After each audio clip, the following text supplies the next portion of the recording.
Chapter 881. The Storm Eye reappears.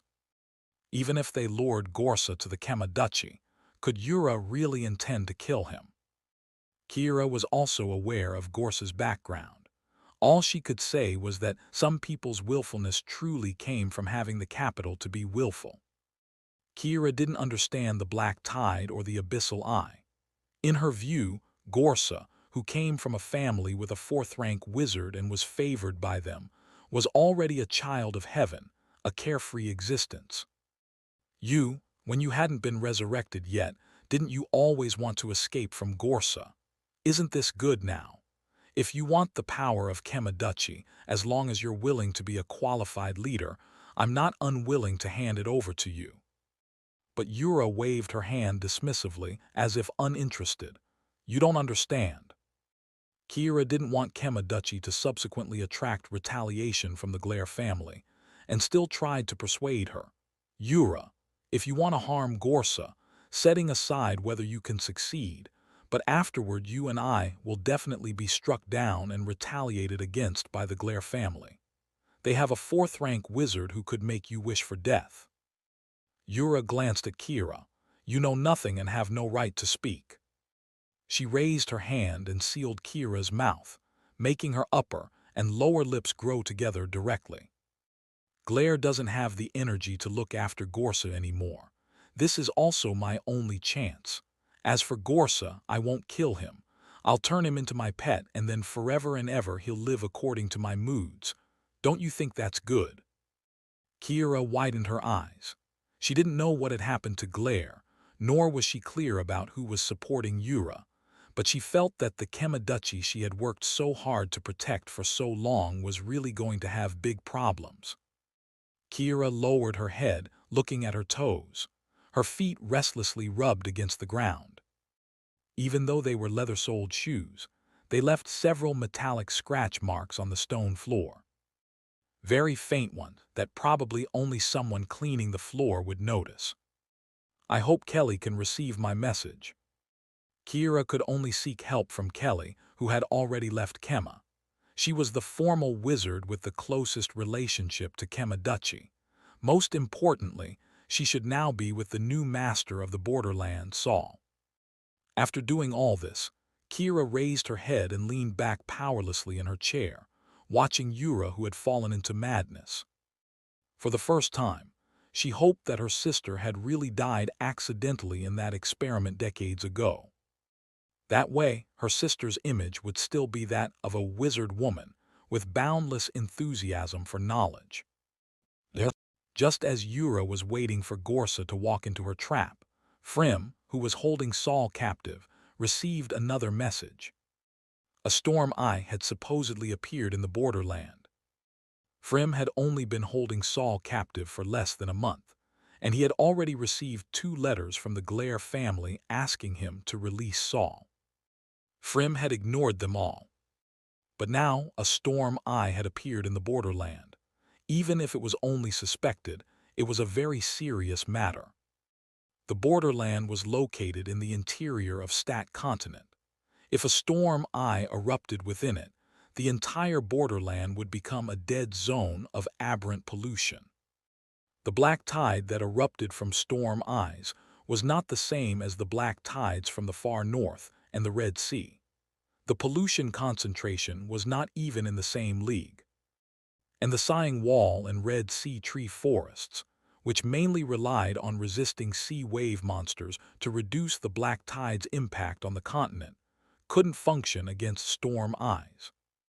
But the borderland also had an advantage.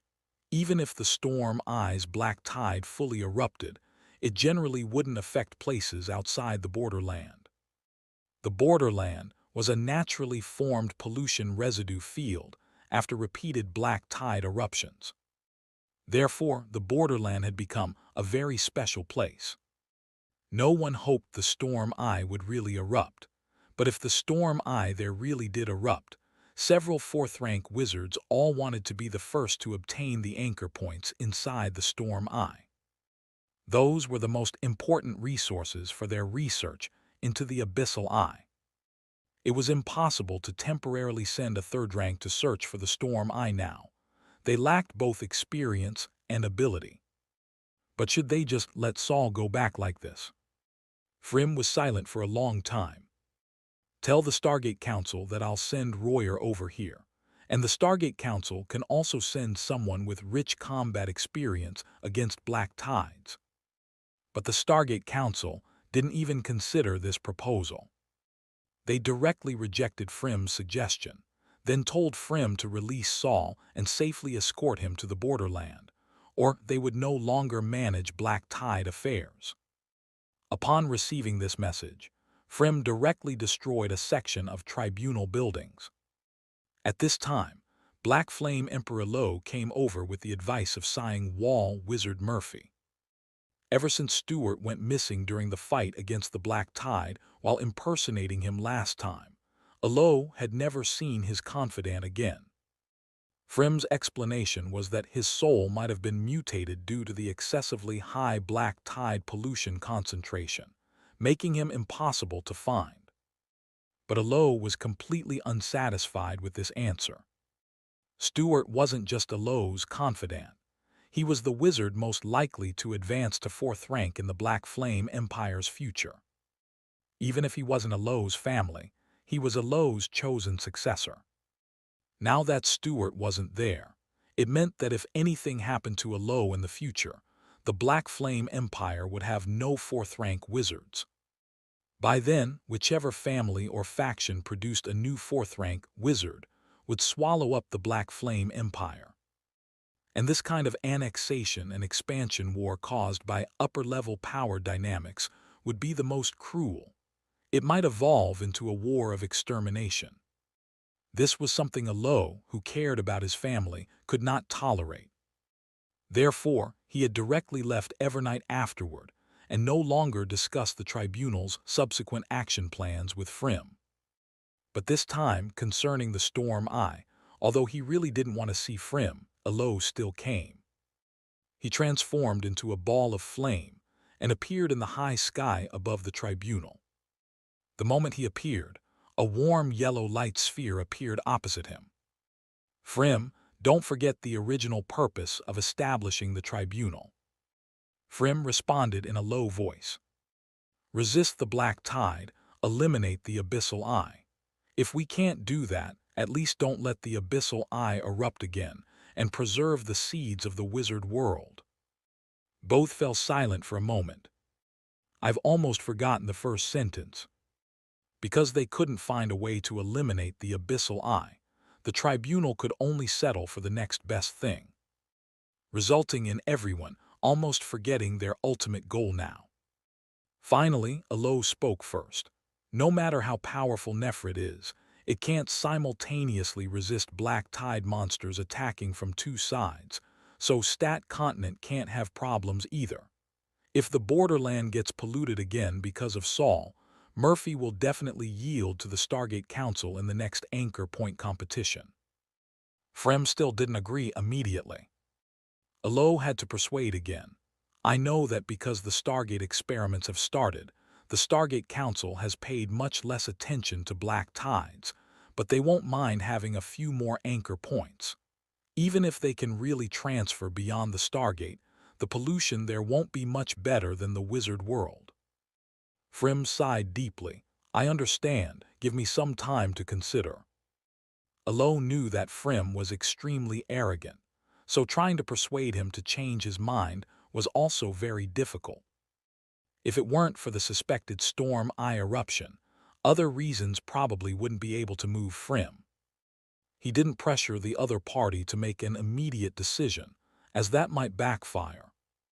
Anyway, from discovering traces of a suspected Storm Eye to the Storm Eye finally appearing, there was generally a dormancy period of half a year to a year. He could still wait. The borderland could still wait. Chapter 882, Freedom Regained. But he didn't go to the maze corridor where Saul was located.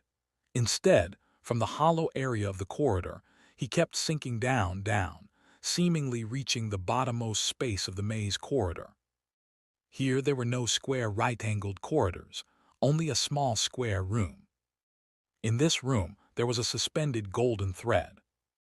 Frym resumed human form in this small room and came before the suspended golden thread. He raised his hand and pressed it against one end of the thread. The suspended thread didn't shift due to his action, remaining fixed in place as if unaffected by force. Frym's fingertip gently swept along the golden thread. Names composed of golden dust suddenly popped out from the thread. One by one, familiar ones, unfamiliar ones. And when Frym's fingertip was about to move to the other end, the last name appeared. Gorsa Glare. After that, Frym's fingertip slipped off the other end of the golden thread. Until he released his hand, no new names appeared. Saul's name still hasn't appeared here. Then, considering he still shows no world-destroying tendencies, I'll spare him for now. The next day, Saul recovered from deep meditation and opened his eyes to find himself back in the temporary residence at Evernight Royal Palace. Saul stood up and walked around, confirming he was indeed back. He sat up and looked down to discover that his right arm had also returned. Moreover, it was the same arm that Frym had originally taken for experiments, not one regrown through healing magic. So they won't let me cry injustice, Saul sneered inwardly. He had deliberately left his arm unhealed, to show everyone in the tribunal how their chief repaid kindness with ingratitude. It seemed that even someone as arrogant and proud as Frym cared about surface reputation. Saul didn't want to stay long.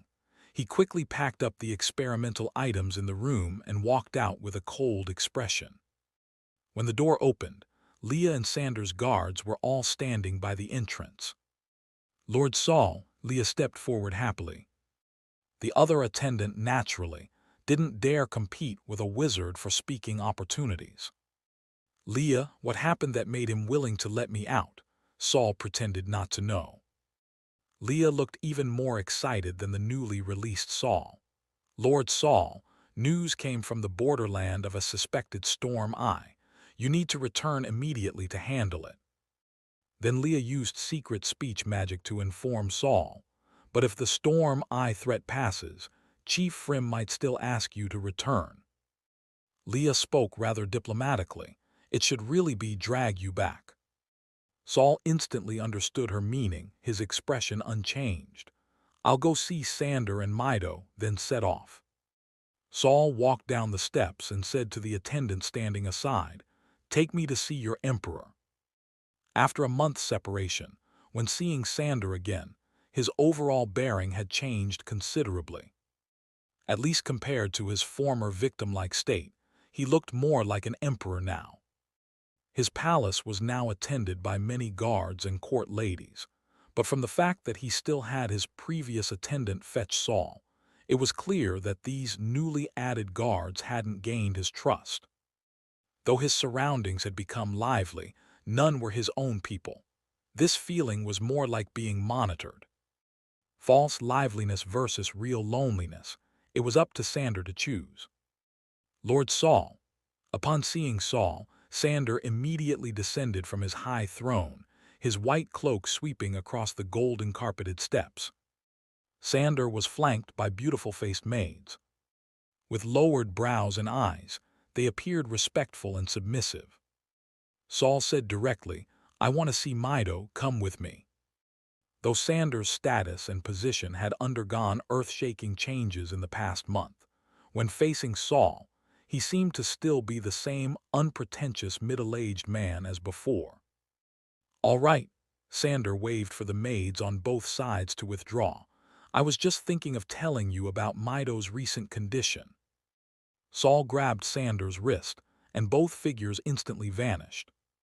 The people in the palace who had originally intended to follow Saul and Sandor were stunned and panicked, until court wizards sent word that Saul and Alexandra had appeared together beside the Red Sea Mido, and only then did everyone quiet down. They looked at each other in dismay. They had never seen Saul use teleportation magic within Evernight Royal Palace before, but now he showed no restraint whatsoever. What exactly had happened during his month-long disappearance? After all, only a few people knew about Saul's imprisonment.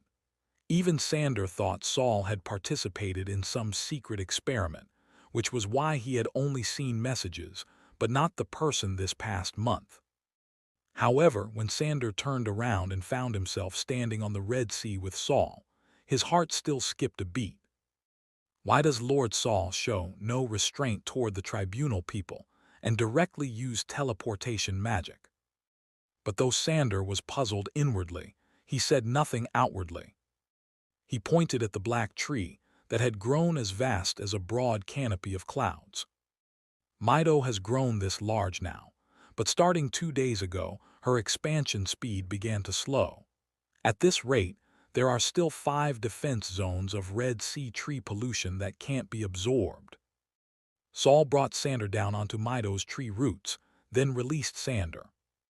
A black flexible branch immediately grew from the tree, wrapping around Sander's waist as if afraid he might fall into the Red Sea.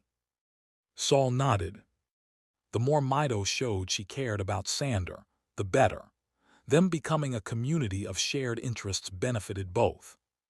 Saul crouched down to sense Mido's growth state, mainly through the symphony of fate formation and fate lines. Soon he stood up. The main reason Mido stopped horizontal growth is that her pollution absorption efficiency has reached its peak. Even if she connects to more Red Sea trees, she can't process the internal pollution. Sander struggled for a moment. Then do we need to create a second Mido?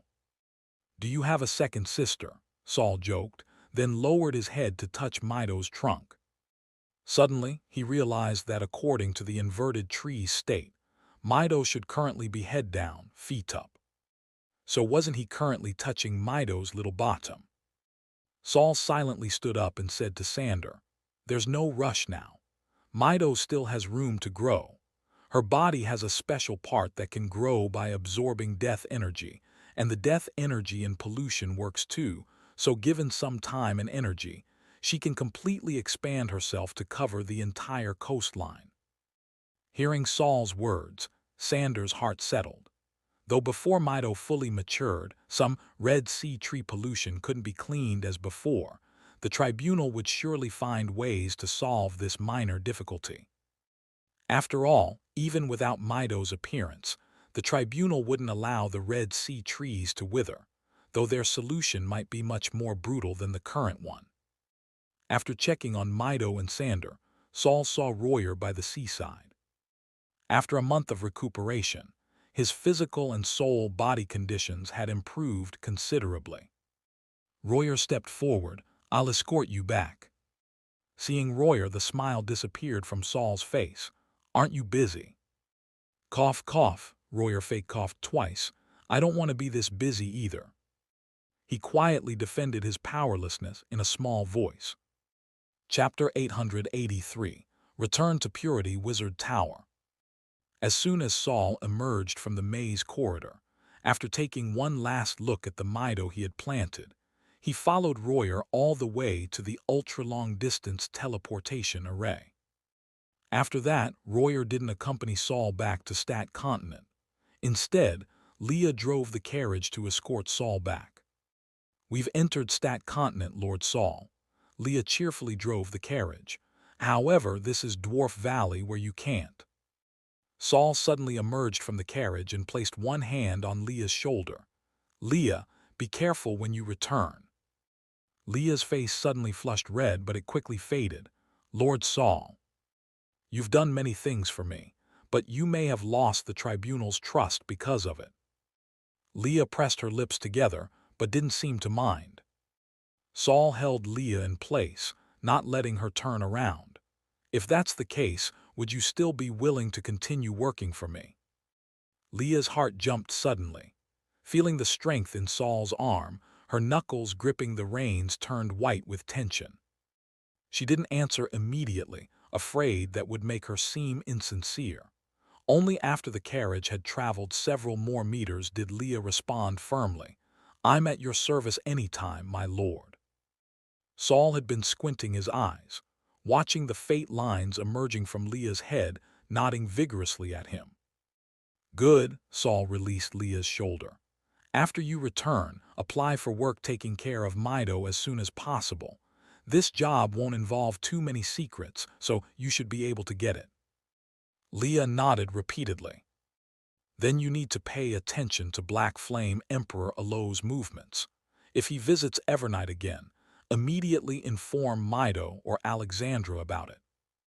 Leah was startled, not expecting Saul to have her monitor Emperor Alo, but she still nodded. Is there anything else you need me to do, my lord? She was at least a second-rank wizard.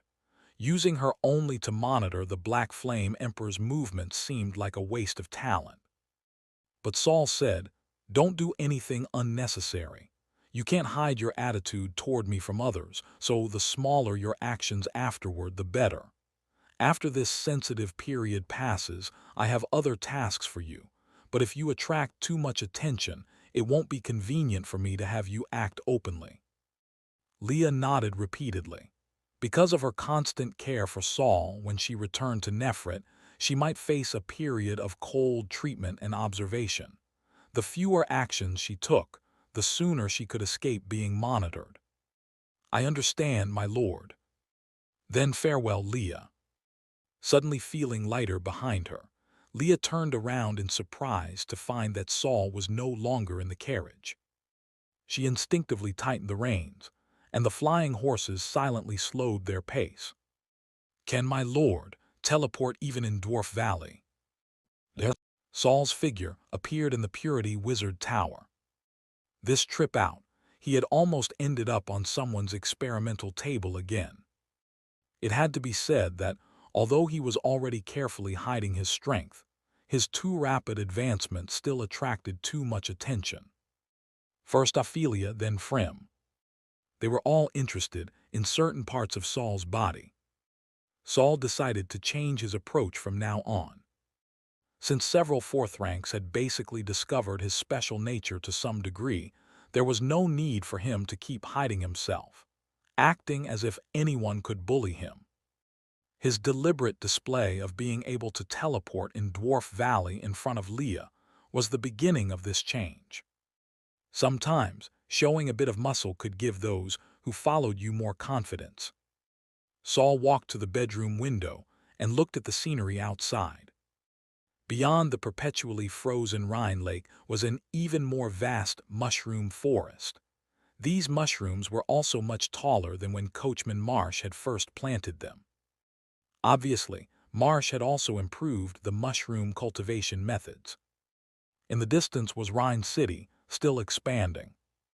Rhine City was to the east of the Purity Wizard Tower. Since beginning its expansion, it had been extending at a steady pace toward the northeast and south while slowly expanding westward, circumventing the Purity Wizard Tower and Rhine Lake. This had gradually shaped Rhine City into a crescent moon, a rather fat crescent moon. Saul hadn't paid much attention to Rhine City during his long absence from the Purity Wizard Tower, but now, after emerging from the maze corridor, he felt he should properly develop his Rhine City. At the very least, when he needed it, Rhine City shouldn't exist merely as something dependent on him. Saul's teleportation back to the Purity Wizard Tower didn't alert anyone, but when he stopped hiding his magic power fluctuations, Kelly and Byron quickly found him. Kelly was the first to push open the door and rush in. As soon as she entered, she immediately grabbed Saul's clothes, checking his body for injuries or signs of abuse.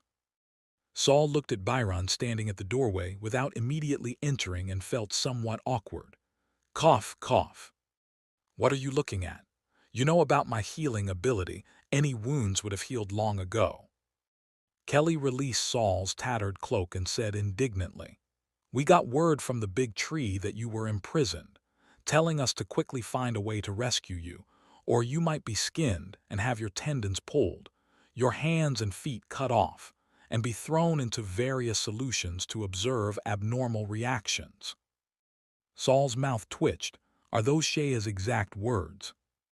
Byron finally walked in.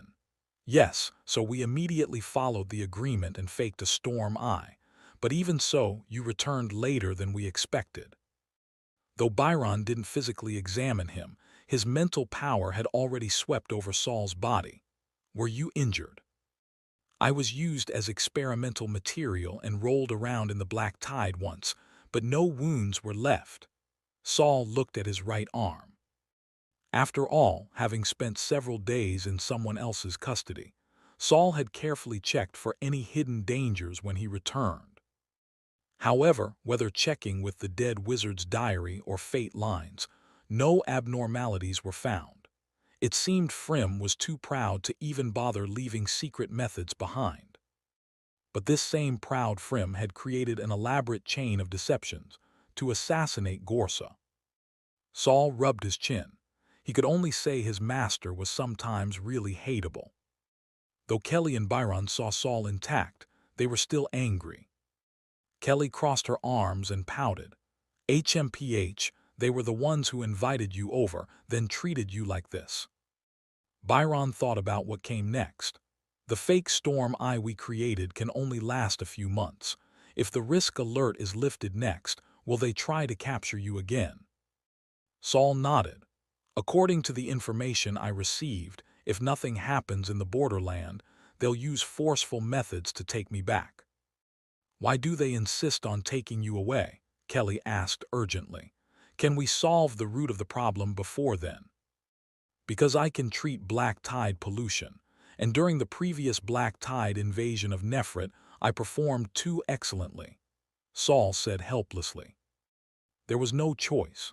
To successfully plant Mido, he had to have a certain reputation in Nefret, making others trust him and give him a chance to try. But the cost was revealing part of his trump cards, leading to Frym secretly targeting him, and then suddenly imprisoning him. Kelly slapped her forehead. "Ah, then there's no solution. Even if they peel off your skin, your bones can still absorb pollution." Though Kelly said there was no solution, her eyes had already narrowed, clearly thinking of countermeasures. At this moment, Byron spoke up with a suggestion. "Or we could go to the world's side, where the Glare Patriarch is located." Chapter 884, Kelly's Demonstration Class. Going to the Glare family, that was Gorsa's master's stronghold, and there was also a fourth-rank patriarch there. But Saul didn't want to go. Going to the Glare family, setting aside whether they would protect me because of Master Gorsa's relationship and resist Frym, if I went to Glare, I might become experimental material in another fourth rank's eyes. Moreover, on the world side, our research and experiments would fall under others' surveillance. We can't stop making ourselves stronger for temporary safety.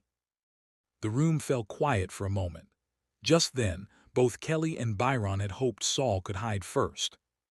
But Saul's words also made them soberly realize that danger couldn't be avoided. "But if we don't hide, we're currently no match for the tribunal or Frym." Kelly bit her teeth, feeling that although hiding was somewhat cowardly, it was better than being captured for experiments. The latter could really result in death. "Oh right," Kelly remembered something. "I heard before that Master Gorsa is attempting to break through to fourth rank. If he advances to fourth rank, we shouldn't need to hide from Frym." "Master is attempting fourth rank."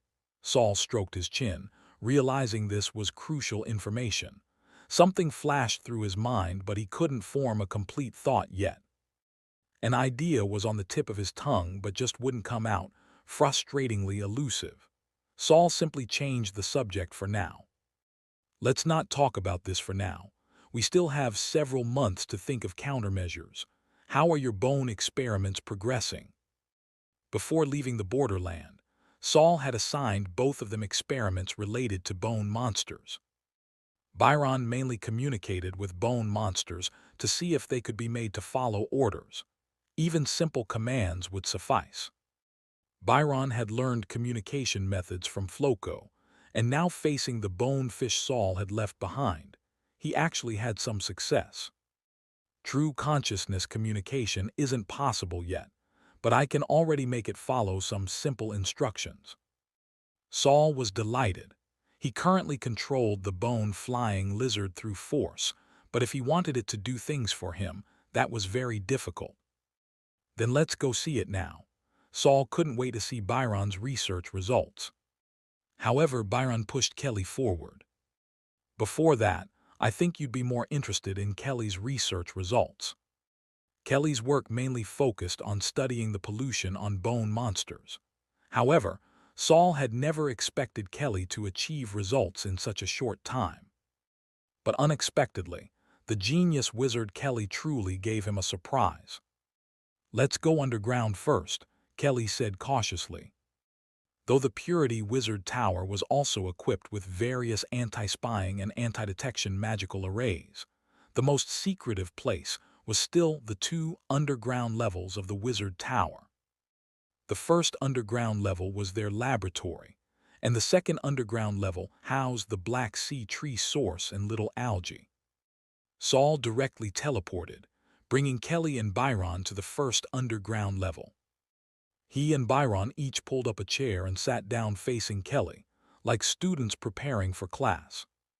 Kelly was not polite either, directly clapping her hands and beginning her experimental results presentation. "Clap, clap, all right, everyone look here.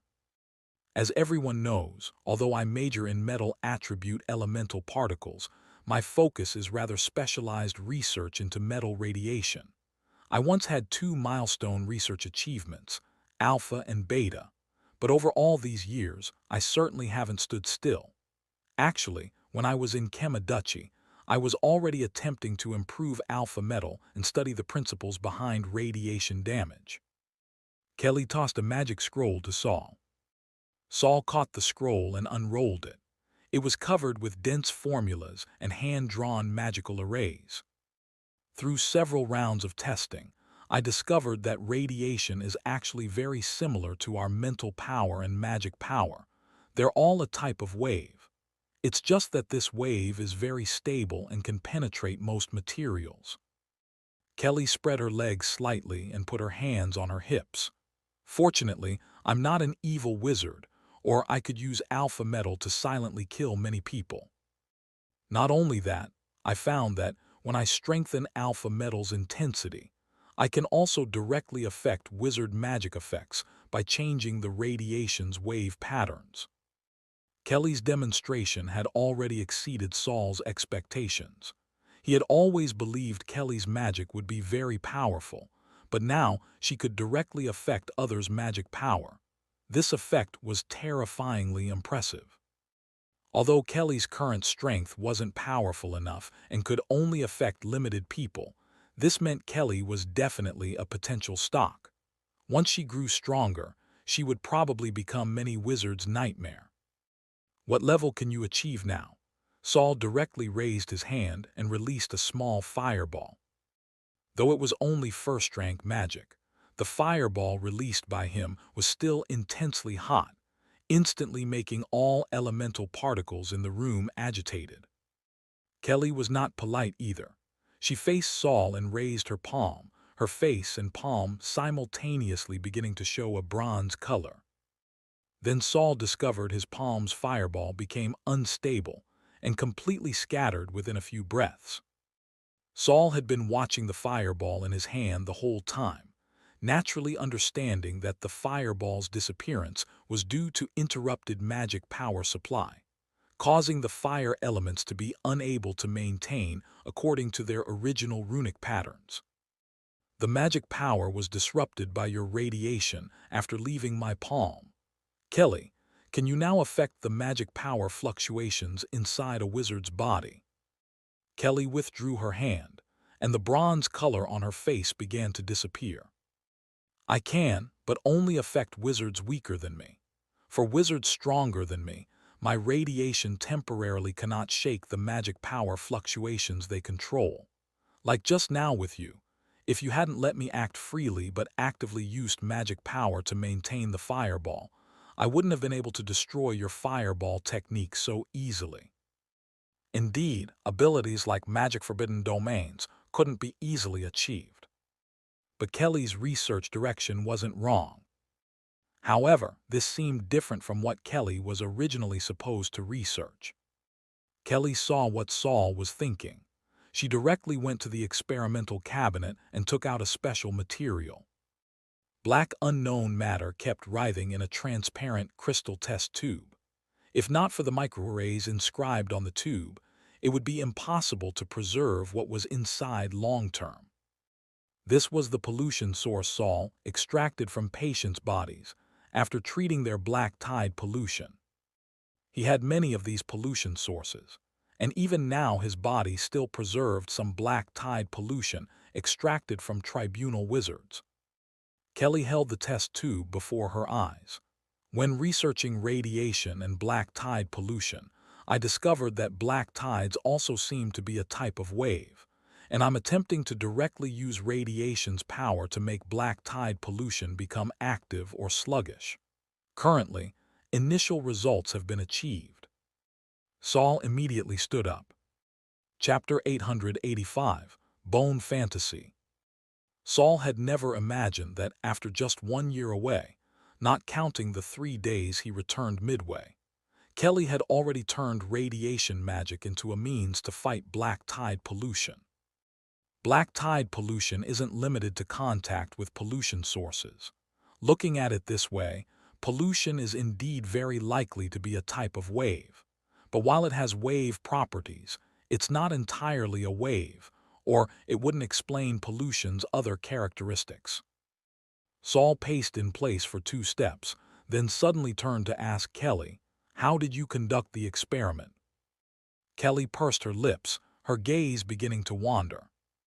Byron, who hadn't spoken for a long time, coughed lightly. "Cough, we brought the bone fish from the Chaos Realm. I knew it would be like this. I clearly only told you to experiment on bone monsters in the Chaos Realm, but you still brought it over here." Kelly muttered quietly. "You know we're proper wizards. The more we're told not to do an experiment, the more we want to do it." Byron was more serious. "We didn't experiment nearby, but found a desolate desert. We also cleared out any remaining life forms in the surroundings. We ensured the pollution wouldn't be carried out." Saul actually didn't blame them. After all, he had once brought monsters he encountered in the Chaos Realm back to the wizard world. It was only after discovering that the inertized black powder on the monsters showed signs of revival when entering a world rich in magic power that Saul quickly brought the monsters back to the Chaos Realm. "All right, since your experiments have been verified, I can't say anything more now. Let's go to the Chaos Realm." "No, let me rest and recover to peak condition first before going." Saul's body currently had no major problems, but that was all that could be said. Next, he spent 7 days adjusting his condition to optimal and clearing most pollution sources from his body. Subsequently, Kelly and Byron, who had also completed their preparations, joined Saul in traveling to the Chaos Realm. In the Chaos Realm, magic power's influence was reduced to a level that wouldn't cause excessive damage due to extremely low elemental particle activity.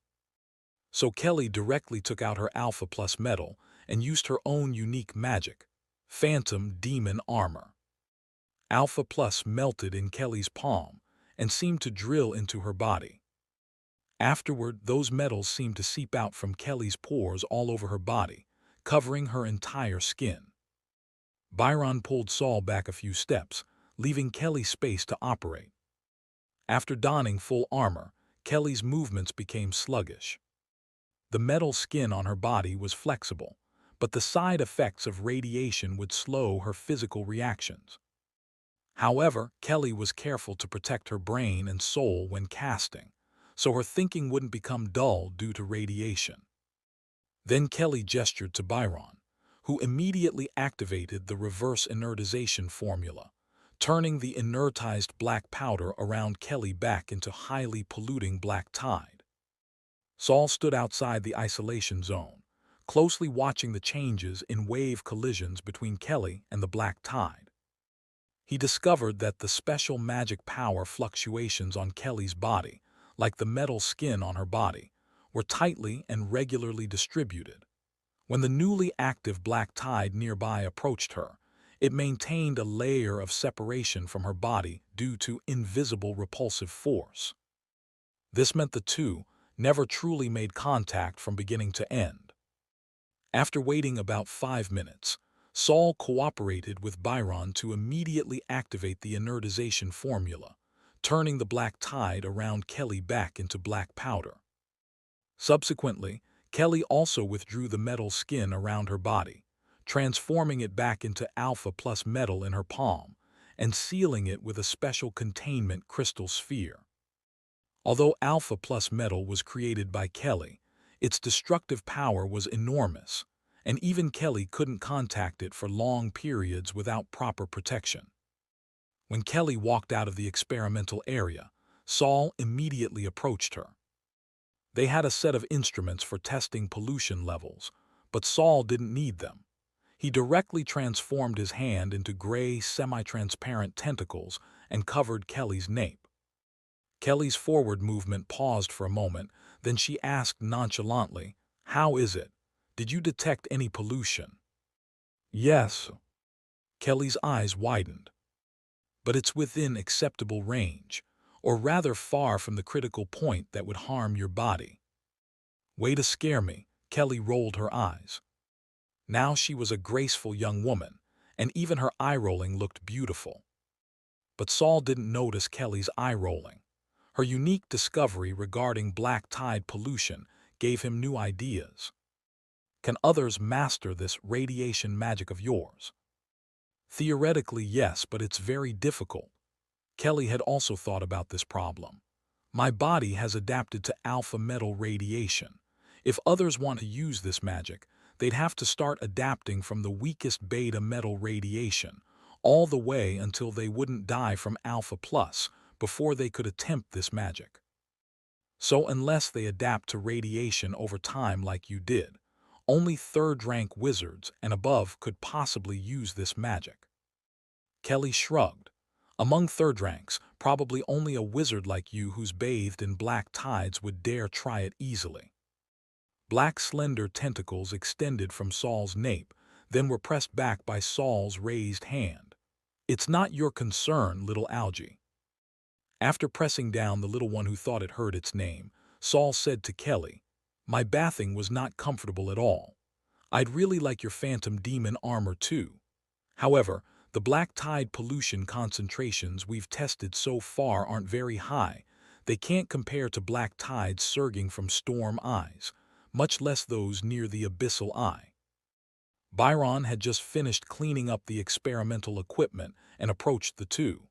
"We've never experimented with high-concentration black tides." The boldest thing these two had done was lose their minds. The three didn't leave the testing ground. They had only completed the first phase of experiments. There was still a second phase. The second phase was Saul's fantasy about utilizing bone monsters. He had Byron give the bonefish a simple attack command, then had Kelly, wearing phantom demon armor, guide the bone monster to attack specific targets. This experiment also went smoothly. But the main reason was that this was the Chaos Realm, and the bone fish only retained some physical destructive power. Even if it wasn't Kelly, even without wearing phantom demon armor, the person controlling the bone fish wouldn't suffer pollution damage. Kelly jumped down from the monster fish. This monster fish crawled on the desert sand like a snake, but looked much more clumsy. If it could move in water, it should be very agile. Bone monster fish don't have much killing power in the Chaos Realm. Kelly's eyes sparkled brightly as she looked at Saul and asked excitedly, "You had us do this experiment. Are you planning to bring bone monster fish to the wizard world to deal with others?" Saul smiled. "You're very smart." "That's obvious." Kelly wasn't modest at all. She moved closer to Saul and asked like she was inquiring about a secret, "Tell me, who are you risking everything to bring bone monster fish to the wizard world to deal with?" Saul didn't hide anything from his two good friends and directly spoke a name. "Frim." Both Kelly and Byron looked at Saul in shock.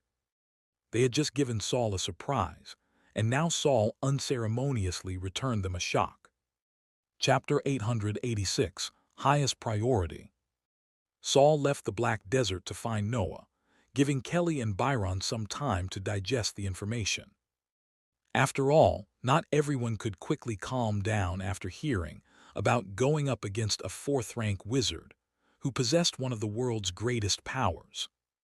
Saul hadn't just thought of opposing Phrym recently.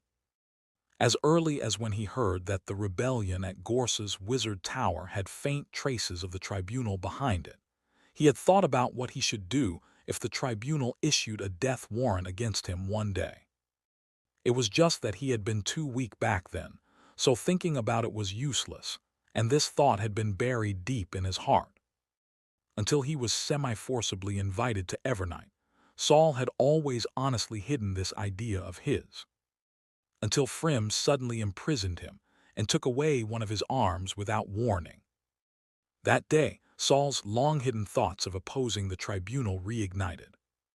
Phrym could easily take away one of his arms when he wanted to study his talents, and could also directly kill Saul for experiments when he deemed it necessary. And Saul's ability to absorb and process black tide pollution was one of the capabilities Phrym needed most. It was one thing when Phrym hadn't seen Saul's abilities initially. Saul wasn't the only one who could treat pollution. But when Phrym discovered the efficiency and uniqueness of Saul's pollution absorption, combined with Saul showing no signs of being polluted himself, this made Phrym's heart race. Saul's talent plus Phrym's arrogance meant the two could never reconcile. Of course, Saul wouldn't be foolish enough to charge in with just Kelly and Byron. He was very good at finding backing for himself, just like how he initially found Byron to help deal with Seed. The first helper, needless to say, is Master Gorsa. Phrym is planning to assassinate my master after all.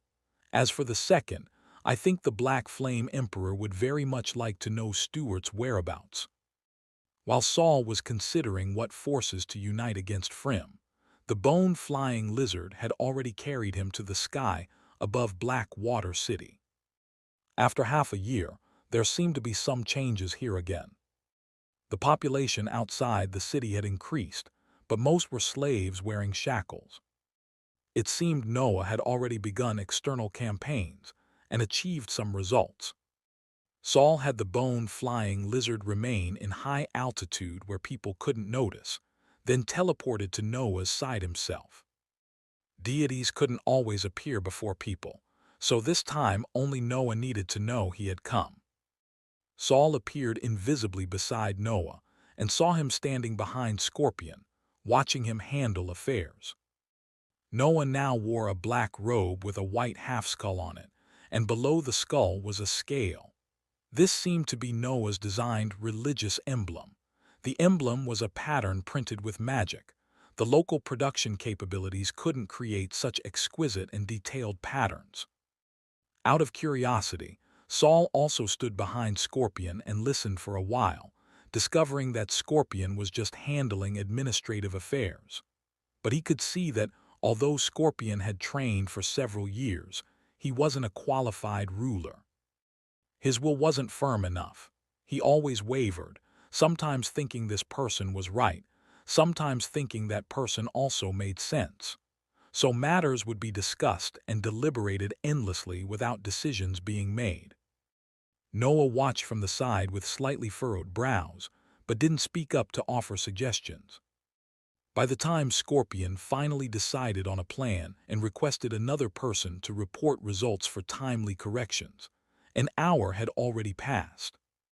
It would have been acceptable if what they had just discussed was something very important, but from what Saul heard, it was just a minor matter concerning resident placement. After everyone left, Scorpion turned around proudly and said to Noah, "How was that? Did I just perform like a king?" Noah was about to speak impatiently when he heard a voice in his ear. His expression didn't change, but his words became, "Think about it some more. I have things to do here, so I'll head back first." At first, Scorpion felt good that Noah hadn't scolded him, thinking he had done well. But then he noticed Noah seemed to want to send him away, as if he was already impatient with him. Scorpion muttered something, but his voice was so muffled it was completely inaudible. Noah couldn't stand seeing Scorpion like this and turned to leave. After Noah left Scorpion's room, he turned a corner upon exiting and returned to where he lived. After entering and closing the door, Noah respectfully called out, "Master." Saul appeared with a smile at the corner of his mouth. "You were just handling government affairs. It seems Blackwater City's development is on track." Noah smiled somewhat proudly, but his smile turned bitter. "However, I've discovered that I initially thought many things too simply. Although I can use magic to establish a powerful force, wanting this force to operate according to my instructions is still too difficult. Many obstacles I never imagined keep emerging." Noah sighed. "Moreover, Scorpion isn't a qualified leader either.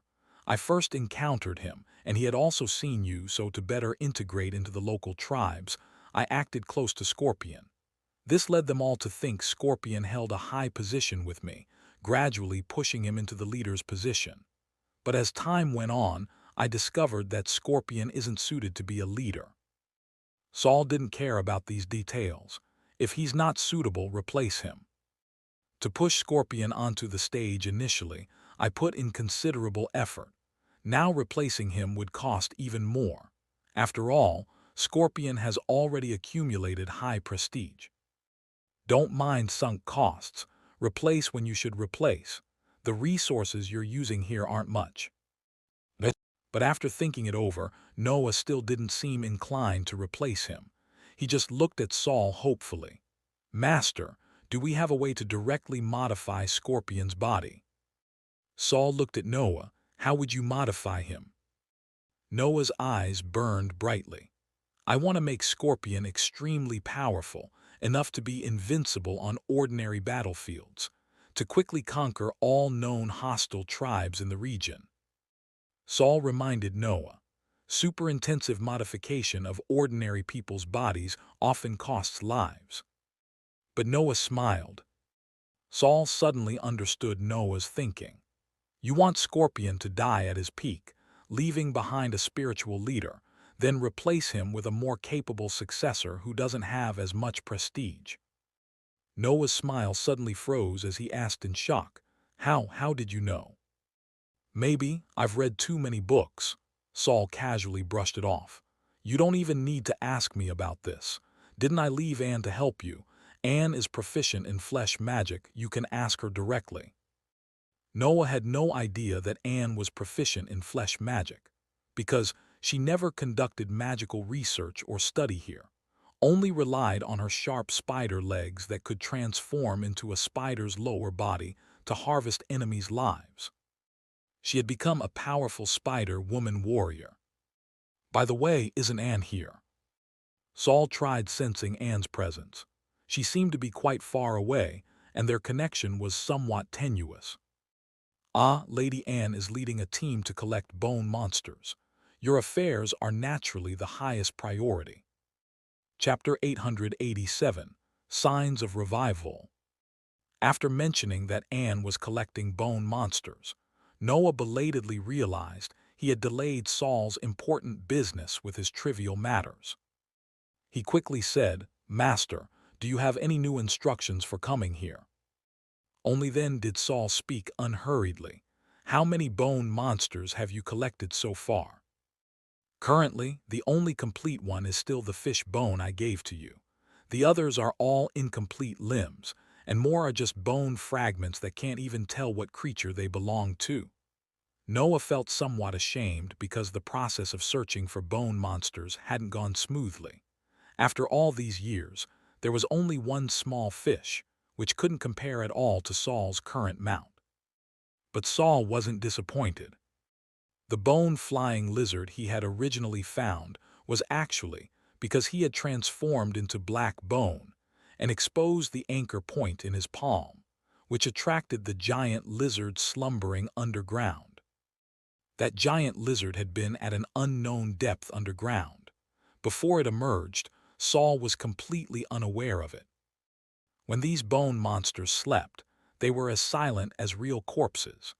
If not for the accumulated rumors and legends of local people, Noah would have had great difficulty finding even that one bone fish. However, Saul didn't express his true thoughts. He still hoped Noah would work harder to search for bone monsters and their remains.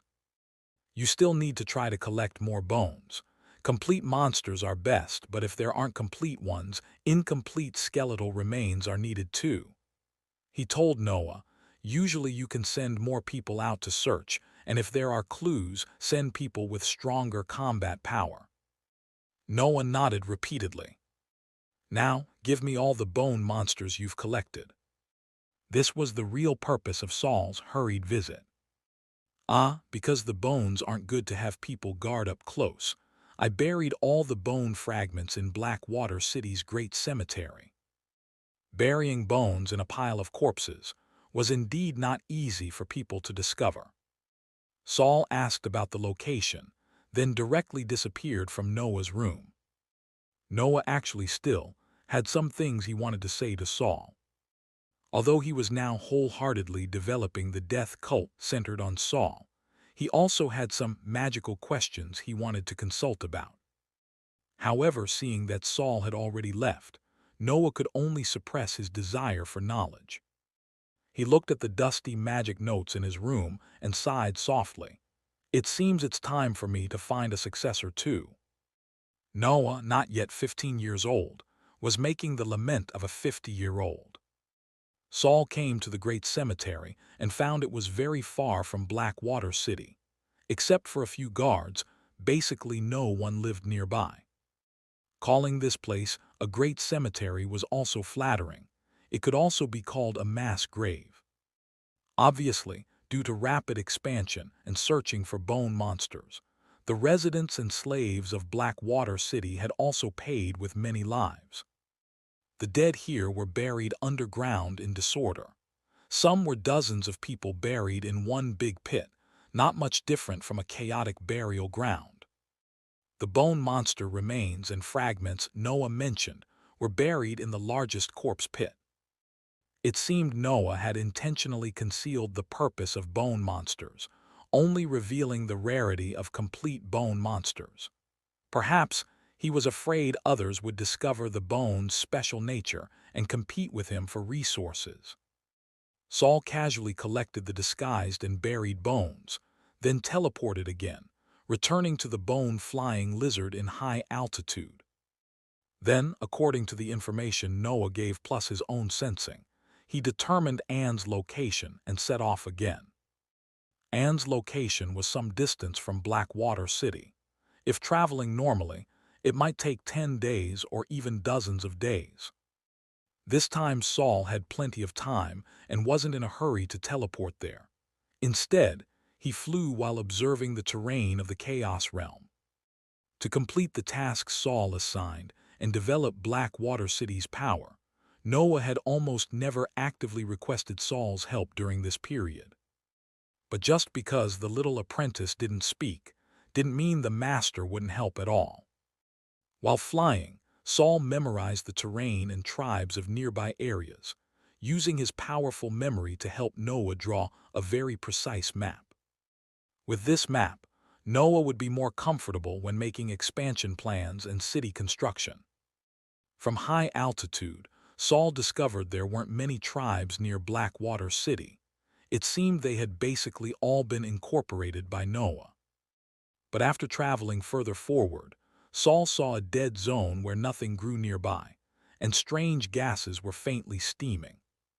Saul had the bone-flying lizard go down to investigate, but unexpectedly discovered an underground darkfire vein. Darkfire was a resource frequently used by low-rank wizards when creating magical tools. It wasn't rare in the wizard world, but had very wide applications. Even in the Chaos Realm, it could be applied to some weapons and energy sources. Discovering the Darkfire vein gave Saul a bit of surprise, but more shock. This was the Chaos Realm where magical elemental particles were scarce, not the wizard world. How could there be a Darkfire vein? Could this world be reviving? Thinking of the large amounts of inertized black powder and bone remains underground, Saul frowned. If this chaos realm recovered magical elemental particle activity, that might not be a good thing. However, looking at the overall world's elemental concentration, even if the chaos realm wanted to recover, it would need several hundred years. Perhaps by then, he would have already found a way to solve the black tide. Several hundred years, I should at least reach 4th rank.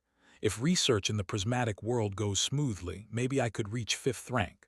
Combined with Fate Lines and the Dead Wizard's Diary's assistance, 6th rank isn't impossible either, Saul thought happily. But becoming 6th rank seems to require killing a world. This rule is somewhat cruel. Or maybe when I reach 5th rank, I'll become indifferent to life and won't care about a world's survival. Some things were terrifying to think about deeply. When you still had humanity, you'd feel losing humanity was a terrifying thing.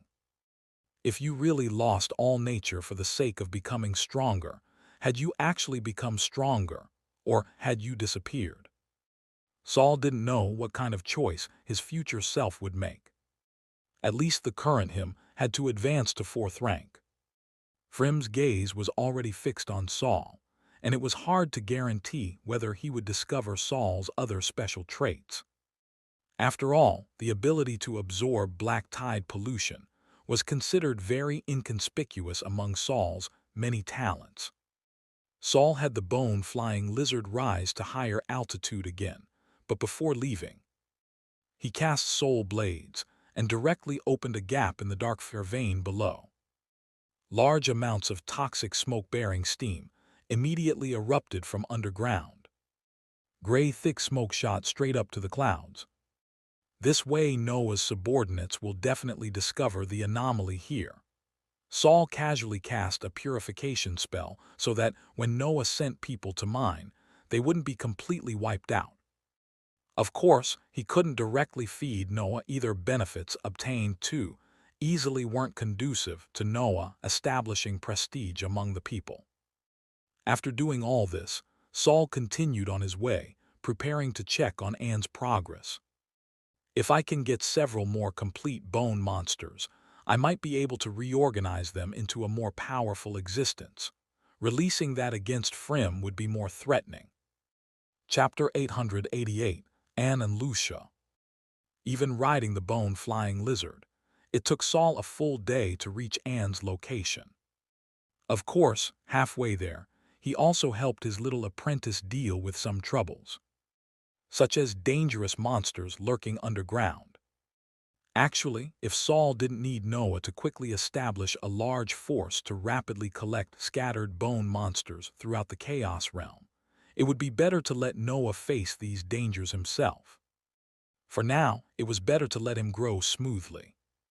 As for the setbacks necessary for growth, he thought Noah had already experienced enough before turning 10. The flight journey, neither long nor short, ended as Saul jumped down from above where he sensed Anne's location. His body was like a feather, light and gentle, swaying in the wind as it slowly descended. At the same time, Saul was observing the ground situation. This was wasteland, but in the center of the earth was a crevice. The crevice was bottomlessly deep, as if the land had been split into two pieces. As Saul descended, he saw traces of human encampment beside the crevice. 2 tents, a campfire, 3 people keeping watch hidden at different angles. 7 or 8 people in the tents appeared to be eating. However, Anne wasn't among them. Anne seemed to have already gone deep into the crevice. Saul casually scanned and confirmed these people's baggage didn't contain the bone monsters he needed, so his figure seemed to be blown by wind, adjusting angle slightly as he fell into the bottomless earth crevice. There was no light source in the underground fissure. Saul descended all the way until he discovered Anne's shadow.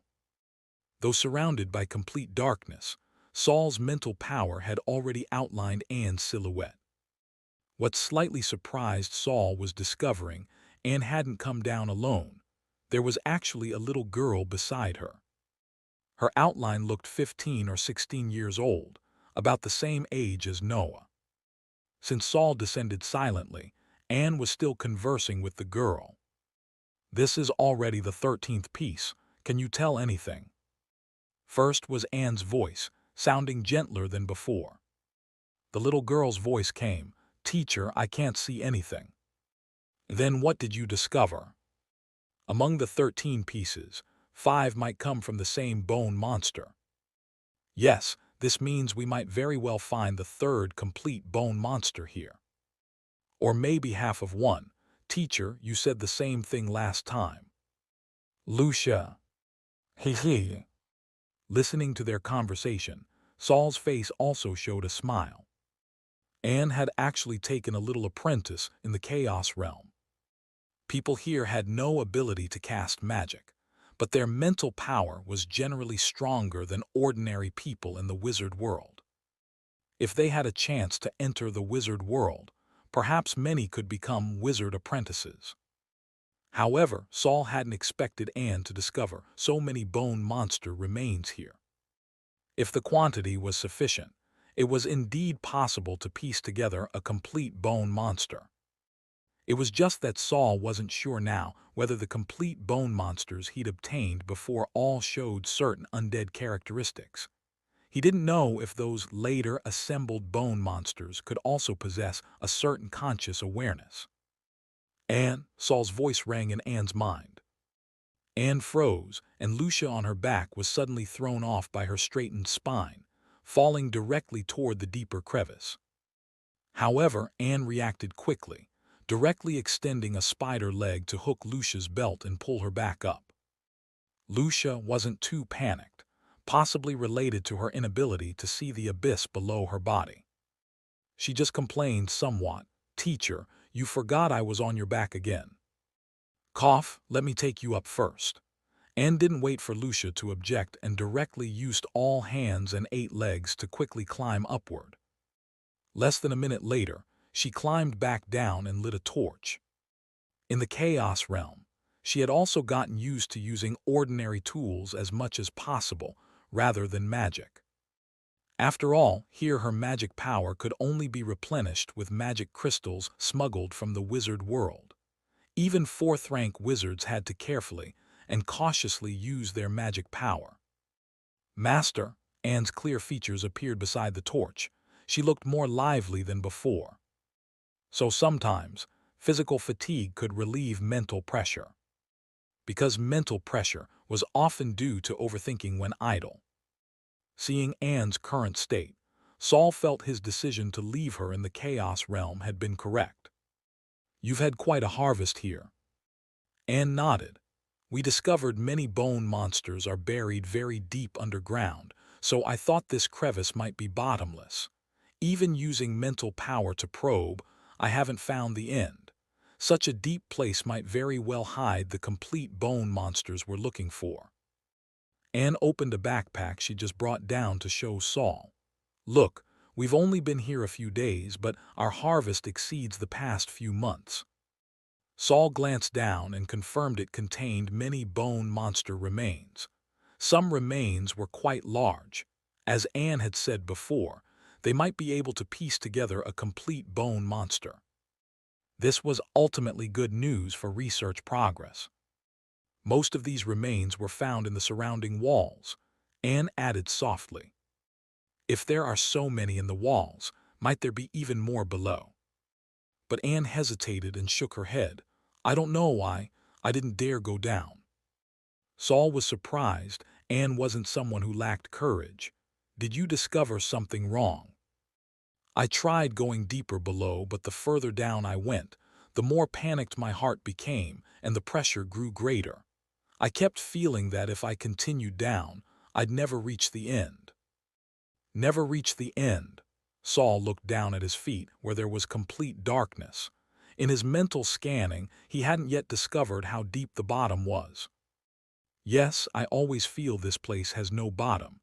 If you fall down, you'll keep falling forever." "Then why did you bring your little apprentice down?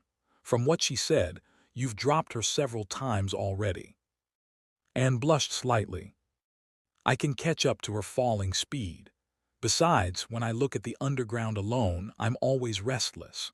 Lucia is thick-nerved. When talking with her, I temporarily forget there's a bottomless world beneath my feet. So Anne's little apprentice was brought along for moral support. Anne was also deliberately allowing Lucia to say some disrespectful things, which could make their relationship closer and facilitate more conversation. However, the deeper I go down, the more bone remains I find below, so I'll still try my best to go down later. Anne worked hard to prove she would still complete Saul's assigned task. You don't need to rush, safety first. Saul waved his hand. There was no need for Anne to risk her life now. I'll go down and take a look at myself. Chapter 889, Beneath the Crevice. Saul had Anne continue her collection journey, then transformed into a feather and drifted downward. He didn't use a faster descent method because Anne's mention of a bottomless pit concept, combined with the large amounts of inertized black powder in the soil, made Saul act cautiously. A single featherfall spell required almost no magic power to maintain. After descending about 100 meters, Saul discovered the crevice hadn't narrowed and was about the same width as when he'd first fallen into the ground. After descending another 100 meters, he found half a bone monster skeleton in the soil nearby, then directed little Algae to gnaw out the bones embedded in stone cracks. Little Algae greatly enjoyed this work and discovered treasure hunting like fun in it, so without Saul's instructions, it carefully searched through both sides of the cliff walls. Since Saul descended slowly and little Algae's mouth was very sharp, it quickly gnawed out several more bone monster remains. However, Saul soon had no energy to pay attention to little Algae's movements. After descending another 500 meters, a heart-palpitating sensation suddenly rushed into his brain. He lowered his head slightly, looking toward his feet. Below was still complete darkness. The sunlight from above couldn't reach here at all, and Saul's mental power still couldn't probe to the end. Just as Anne had said, this seemed like a bottomless crevice. Continuing to fall would only result in more falling. How could such a deep crevice suddenly appear here? Was this place once attacked by a fourth-rank wizard or some other reason? Regarding what kind of world the Chaos Realm was and what continent it belonged to, Saul had already speculated in his heart. He suspected this might be the unlucky continent that was directly devoured by the Abyssal Eye back then. Otherwise, there was no way to explain why this place was filled with black tide pollution throughout the continent, even though it had been inertized into black powder. If the Chaos Realm was just one continent, then its area was limited, and its depth should also be limited. If this bottomless crevice really penetrated the entire continent, what was beneath the continent? And what did this new space represent? Why did Sandor's ancestors possess a key to this place? Out of caution regarding black tides, Saul had never deliberately explored the truth of the entire Chaos Realm. But now he needed more bone monsters to resist Frim's pressure, and having found this crevice was a good opportunity to try exploring. Saul continued descending. He didn't know how far he had descended. Due to the darkness and lack of reference objects around him, concepts of time and space began to blur. Saul didn't know how long he had been descending when his feet suddenly seemed to step on something. But in his mental power perception, there should be nothing here. His body felt like it had reached the bottom, but his mental power didn't think so. Should he continue descending or not? Saul didn't hesitate. He chose to continue. Because there was nothing here except some bone remains, which were no longer as important compared to the secrets of this crevice. He pressed down slightly with his foot, then couldn't press through. He tried using magic power to explore the bottom layer. Just like in the maze corridor, the magic power was absorbed and vanished without a trace. Are the materials of the maze corridor the same as here, or from the same source? Saul stopped, then casually sat cross-legged on the ground. Though it was dark here, though he had descended very, very deep, this was still the Chaos Realm. There were no enemies around, and elemental particles also floated lazily in the air. Instead, it formed a quiet, safe dark room. This kind of dark room was very suitable for meditation and for settling down to think. Magic power gets absorbed, but mental power can penetrate. So if using soul projection methods, theoretically it should be possible to pass through this barrier layer. But Saul wasn't in a hurry to try. This place is filled with black tide pollution after all. Even if it's inertized, it can't be treated carelessly. Rashly projecting my soul here wouldn't be appropriate either. Let me test it first. Saul thought of how he had once used fate lines to pass through the right-angled cracks between two corridors in the maze corridor, and had even found Stuart secretly imprisoned by Frym inside. Perhaps here too, he could find a crack to let fate lines pass through. This time, Saul carefully considered the plan's feasibility and felt it was worth trying. Moreover, fate lines moved faster than soul bodies and could retreat in time if encountering danger. In the darkness, Saul extended his hand and gently pressed it against the ground where he sat cross-legged. This ground was smooth and flat, unlike soil, and even stone bricks couldn't be this smooth. It was like a layer of glass or a layer of plastic film. Saul tried tapping this layer of film with fate lines. Then he felt a sensation like tapping glass with his finger. He applied slightly more force, but the fate line still couldn't penetrate through. If it's a complete barrier layer, my current fate lines probably can't break through. Are there no cracks? Saul extended countless fate lines from both palms, spreading toward the surroundings of the crevice, quickly filling a space of 10 meters radius. The black powder here will somewhat block mental power's detection range. Probing further would consume quite a bit. Saul stood up, deciding to measure the bottom of the crevice with his feet. The bottom layer of the crevice wasn't cone-shaped, but still a long crack, even with the same width as the upper surface. This made Saul more certain of his initial thought. This was a completely broken cookie that left a gap when trying to close back together. Relative to the entire continent's breadth, this crack less than 5 meters wide really was like the remaining gap when two halves of a cookie were put back together. And this film beneath the land was somewhat like glue used to stick the cookie together. Better to be cautious. Don't tear open the glue and cause more problems in the Chaos Realm. Considering the stability of the Chaos Realm continent, Saul didn't try using violence to break through the barrier beneath his feet. Instead, he walked forward in one direction while constantly probing the bottom with fate lines, searching for possible cracks. After walking underground for nearly an hour, just as Saul was thinking whether he should go up first to report safety to Anne before continuing his search, one of his fate lines suddenly disappeared partway. Saul quickly sensed that fate line's position. It was actually about a meter inside the mountain wall beside him. There the barrier had a tiny crack, very small, probably just pinpoint-sized. Only fate lines nearly dead-angle scanning and probing could luckily discover this crack. This difficulty is no less than threading a needle with eyes closed. Little algae bite through it. The crack was pressed by the mountain mass, but fortunately wasn't too far from Saul, so little algae could easily carve out a passage. After carving out a fist-thick passage, Saul's mental power could more clearly scan the crack's condition. Same as the smooth barrier beneath his feet, below the mountain mass, or rather the continent, there was also a smooth barrier layer. This barrier layer might even cover the entire underside of the Chaos Realm continent.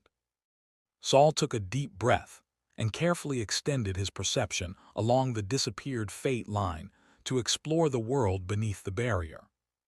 Then he suddenly opened his eyes wide. After passing through the crack beneath the crevice, he seemed to have arrived at a boundless universe. silent, vast, and surrounded by twinkling starlight whose distance couldn't be determined. Chapter 890, The Imprisoned Continent. Saul was momentarily shocked by the starry sky outside the membrane.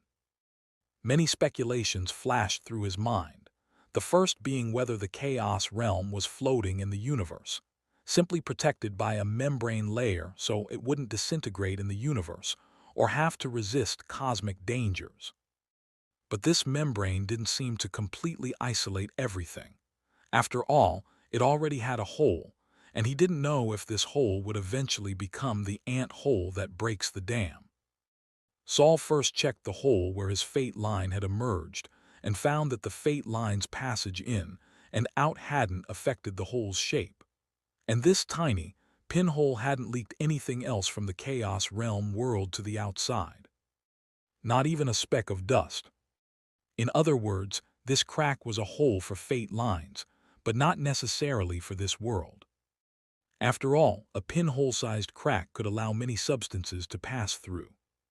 Saul felt somewhat reassured and continued, manipulating the fate line to explore further outside. But after continuing to explore outward, Saul discovered that outside wasn't really the universe. Or rather, he was in the universe, but in a place where he could see the universe. It was just that when he first emerged from the crack was aligned with the starry sky, so he only saw the starry sky. This counts as observing the sky from the bottom of a well. After emerging from the crack and extending a bit further, Saul saw land below the starry sky. Then he discovered his position should be on a plain, or rather a ground surface. The line continued rising, and after reaching a certain height, he looked back. Saul saw a piece of land. A land even more desolate than the Chaos Realm. Because here there were no mountains or deserts, no forests or rivers. It was somewhat like the lunar surface from Saul's vague memories, but without the circular mountains from meteorite impacts. The ground was quite flat, just rough terrain composed of soil and rocks. Moreover, judging from the direction of rock accumulation, this place's gravity was exactly opposite to the Chaos Realm where Saul was currently located. The two worlds existed pressed together, soul to soul.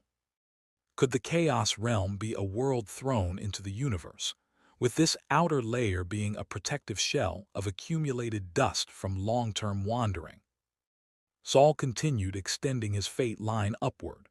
The twinkling stars overhead reminded him of the stars in his consciousness space.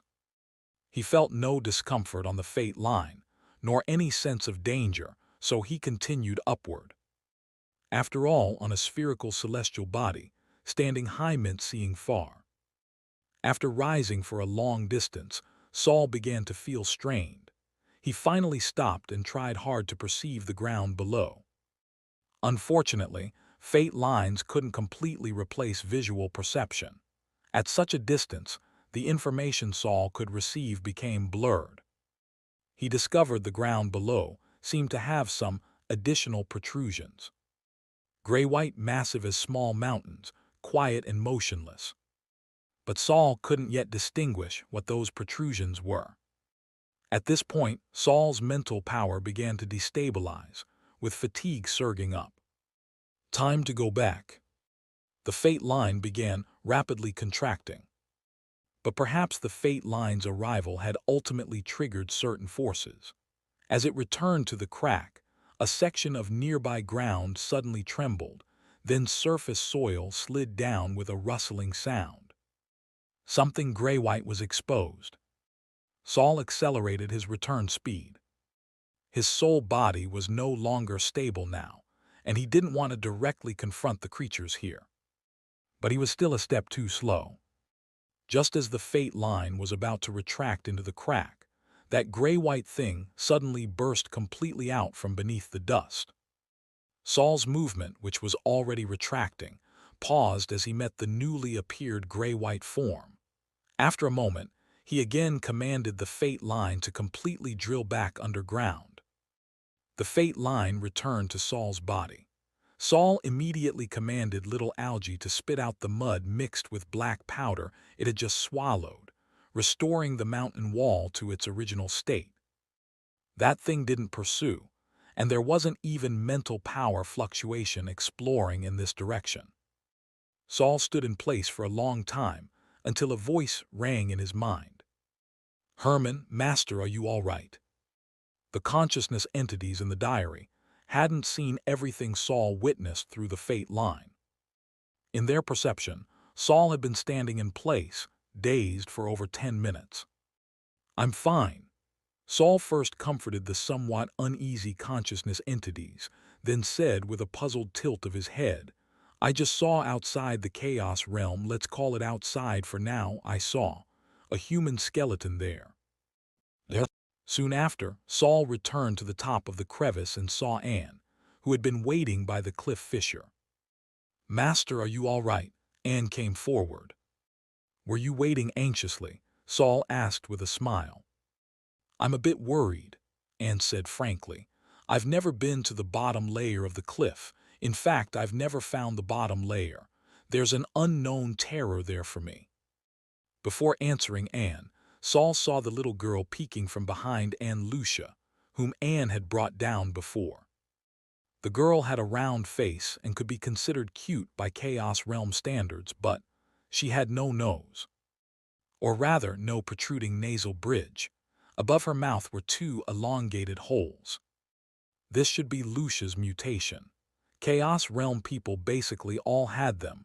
Some mutations made them stronger, others had no effect. Scorpion's original mutation had been useless, so when his tribe faced resource crisis, he was among the first to be abandoned. However, Scorpion was later lucky enough to bring back a great deceiver, achieving a turnaround. Anne looked back and saw Lucia, glaring at her to go back. Lucia stuck out her tongue and retreated into the tent. Anne felt somewhat embarrassed remembering her previous conversation with Lucia had been completely overheard by Saul. Her nasal cavity mutation can smell the distinctive scent of bones, so I bring her out to find remains. Over time, the little girl became quite well behaved, so I took her as an apprentice. Anne spoke as if reporting. "Of course you can. I don't interfere with your private lives. Did you also give Lucia her name? People here usually prefer single-syllable names." "Yes, her original name was Deer, but I changed her name mainly because there were dozens of girls named Deer in Blackwater City. Their families always hope to hunt a deer when going out. So many children have prey names. Such simple and honest hopes." Saul's somewhat tense nerves gradually relaxed. He walked back to the cliff edge, his shoe kicking a small pebble. The small pebble flew out, fell into the crevice, kept falling, disappeared into darkness, and finally no sound came back up. This chaos realm should be a broken world side. Anne nodded. She had also discovered this. Saul turned his head, looking at Anne, who had walked to his side and stood parallel with him. "Do you know what the edge of a world side looks like?" "I've never been to a world side. Those are basically occupied by powerful wizard forces and wizard families. But I heard from family elders that world sides are also very dangerous. If insufficiently powerful people occupy a world side, they might be devoured by the world side instead, becoming nourishment for the world." Anne frowned slightly, recalling the past. They said world sides are incomplete worlds. That's why they're called world sides, not small worlds. The incompleteness of world sides seems to manifest in having boundaries, and these boundaries are constantly fragmenting and reorganizing. "Is that so?" Saul clasped his hands behind his back. "But I discovered a membrane layer below, and outside the membrane is another boundless world. This doesn't seem like a world side, but rather like an imprisoned continent." Chapter 891, Corpses Everywhere. "There's another world outside here." Anne opened her mouth wide in shock. "But we clearly have sky here too, and I've even flown to high altitude." "Very high." Not really." After all, there's no magic power replenishment here, so the higher you fly, the greater the consumption. Saul nodded. I've also flown at high altitude through the clouds but never went higher. Saul thought about it. Actually, he had never flown out of the atmosphere in the wizard world either. He didn't know if the wizard world had such a thing. But supposedly the entire wizard world was sealed and inescapable, so he probably couldn't fly beyond the sky either. Perhaps the wizard world was also like the Chaos Realm, sealed by a membrane layer, just that the wizard world was larger, and the membrane sealing it was higher and broader. But did the wizard world's membrane have such a small gap for him to explore the outside world? Just thinking of this, Saul was startled. Wait, the Stargate, isn't that the crack in the wizard world? Does every membrane have a crack? However, the crack in the Chaos Realm was different from the crack in the wizard world. But the worlds beyond the cracks might all contain dangers. Saul pondered for a moment, feeling he still needed to take another look at the world outside the Chaos Realm, to see that world more desolate and monotonous than the Chaos Realm, and that skeleton person who appeared at the last moment. But before that, he needed to tell Byron and Kelly this news, lest they wait anxiously on the other side. Saul waited here for a day, organizing the new bone monster remains Anne had obtained. During this time, among the Black Water City people, except for Lucia, no one discovered Saul's presence. In their view, Anne was just a solitary person who occasionally liked talking to herself. Although her 8 spider legs looked somewhat frightening, even the most severely mutated Chaos Realm people didn't have this. She was one of great priest Noah's people, supposedly a devotee of that death judge. Though they didn't understand what a devotee was, it must be someone very impressive. A day later, Kelly and Byron finally found Saul's location using their self-made traveling tools. Both followed Saul down once, and when they came back up, they were both somewhat shocked. They were both second-rank wizards AB, especially Byron, whose mental power was among the elite of second rank, and they had discovered the large amounts of bone monster remains inside the crevice, among which there might very well be complete remains. The three discussed and decided to change the arrival point for world traversal to here. After all, compared to the Black Desert containing large amounts of black powder, they now needed bone monsters more. The number of bones exposed on the crevice surface is quite considerable. We've decided to split up for excavation. Kelly took out a newly drawn crevice map. Senior Byron, Miss Anne, and I will each be responsible for a section. Kelly didn't assign tasks to Saul. She knew Saul wouldn't stay in the Chaos Realm for long. If not for Frim's threat, Saul was already planning to head to the Sighing Wall in the far north.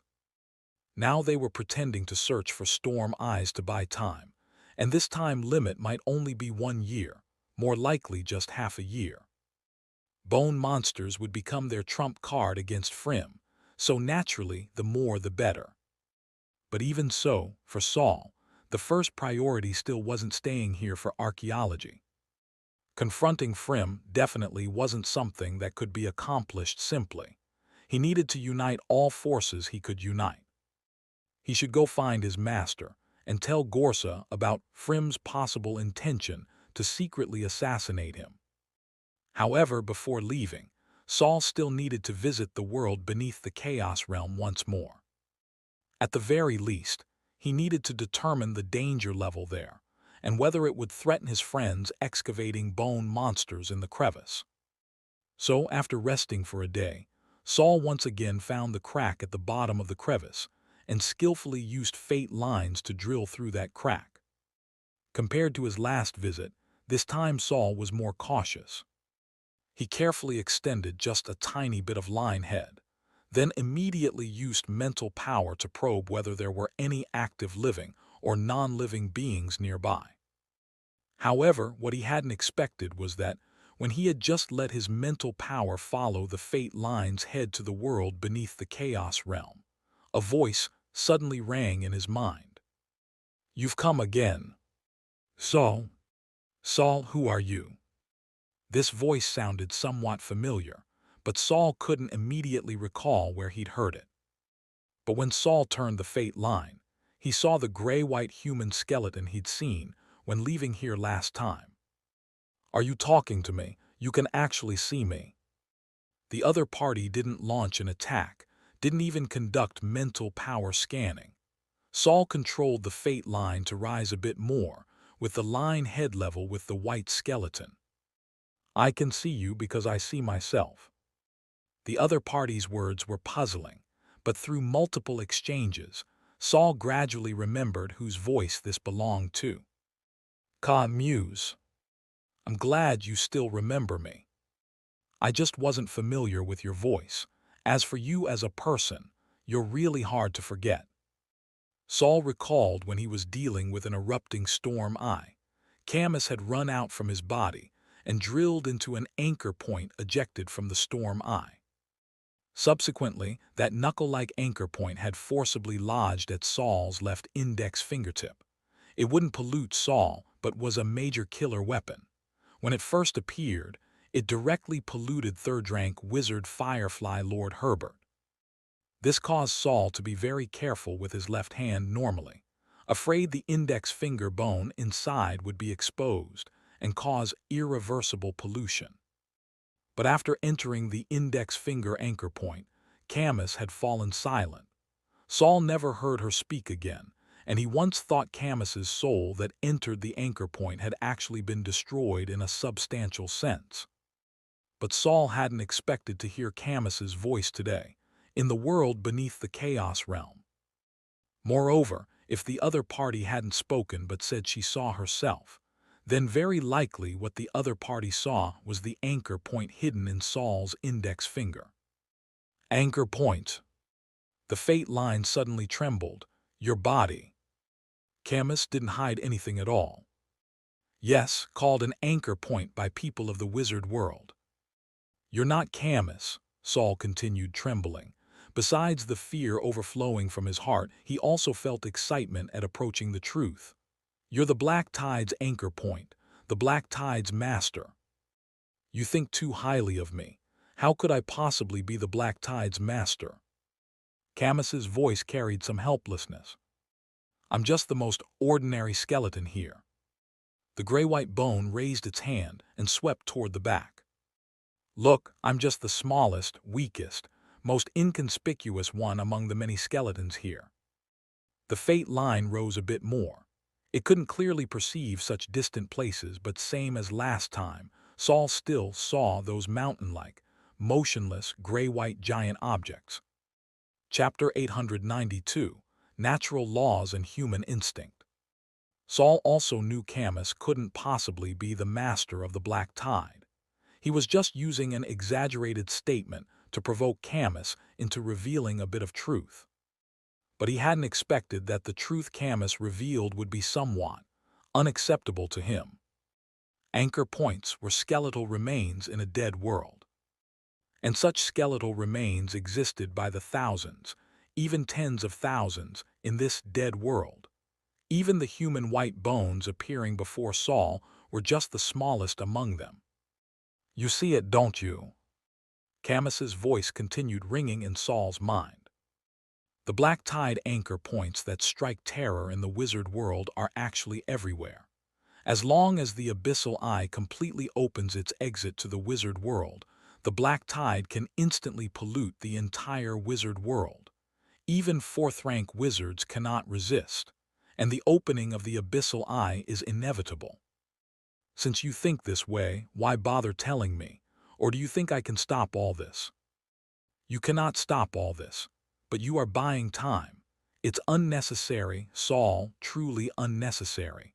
The destruction and birth of worlds are the most basic natural laws. Standing in their way will only get you crushed to pieces by the rules. But Saul only found it laughable.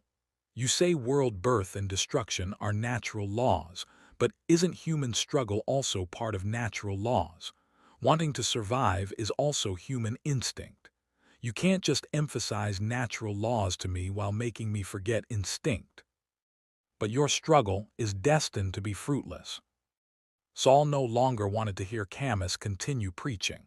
Such debate was completely meaningless. Do you have anything else to say, like what this place is?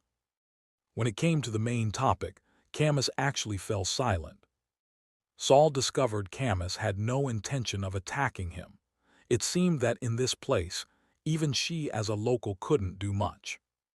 Moreover, the dead wizard's diary hadn't issued any warnings. After all, what Saul had extended into this place was just a section of Fate Line.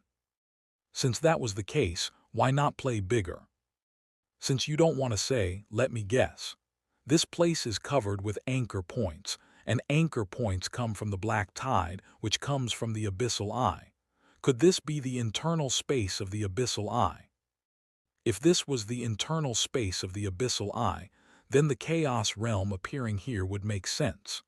After all, the abyssal eye had indeed once devoured a continent. Camus was silent for a moment. You can think of it that way. No matter how you speculate, it's all the same, it's just meaningless. Some things aren't truly meaningless just because you say they are. You're already a corpse.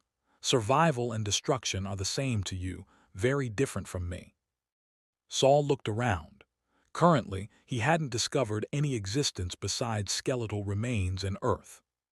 This was the dead abyssal eye, but beneath his feet was a world that still possessed vitality. Saul wasn't thinking about whether, if the black tide really erupted one day, there was a way to preserve the wizard world like the Chaos Realm. He was thinking that since the Chaos Realm could survive within the abyssal eye, didn't that mean his world still had methods to resist the black tide? Like the membrane layer wrapping the entire Chaos Realm. You are Camus, a predecessor of my master Gorsa. How did you become an anchor point of the abyssal eye? This time Camus didn't speak. She seemed to realize Saul wasn't swayed by her words at all and wanted to pump her for information instead. Your struggles are meaningless. She began saying the same things again. The wizard world is destined to be destroyed in the black tide. Saul already had some speculations in mind, but couldn't verify them here.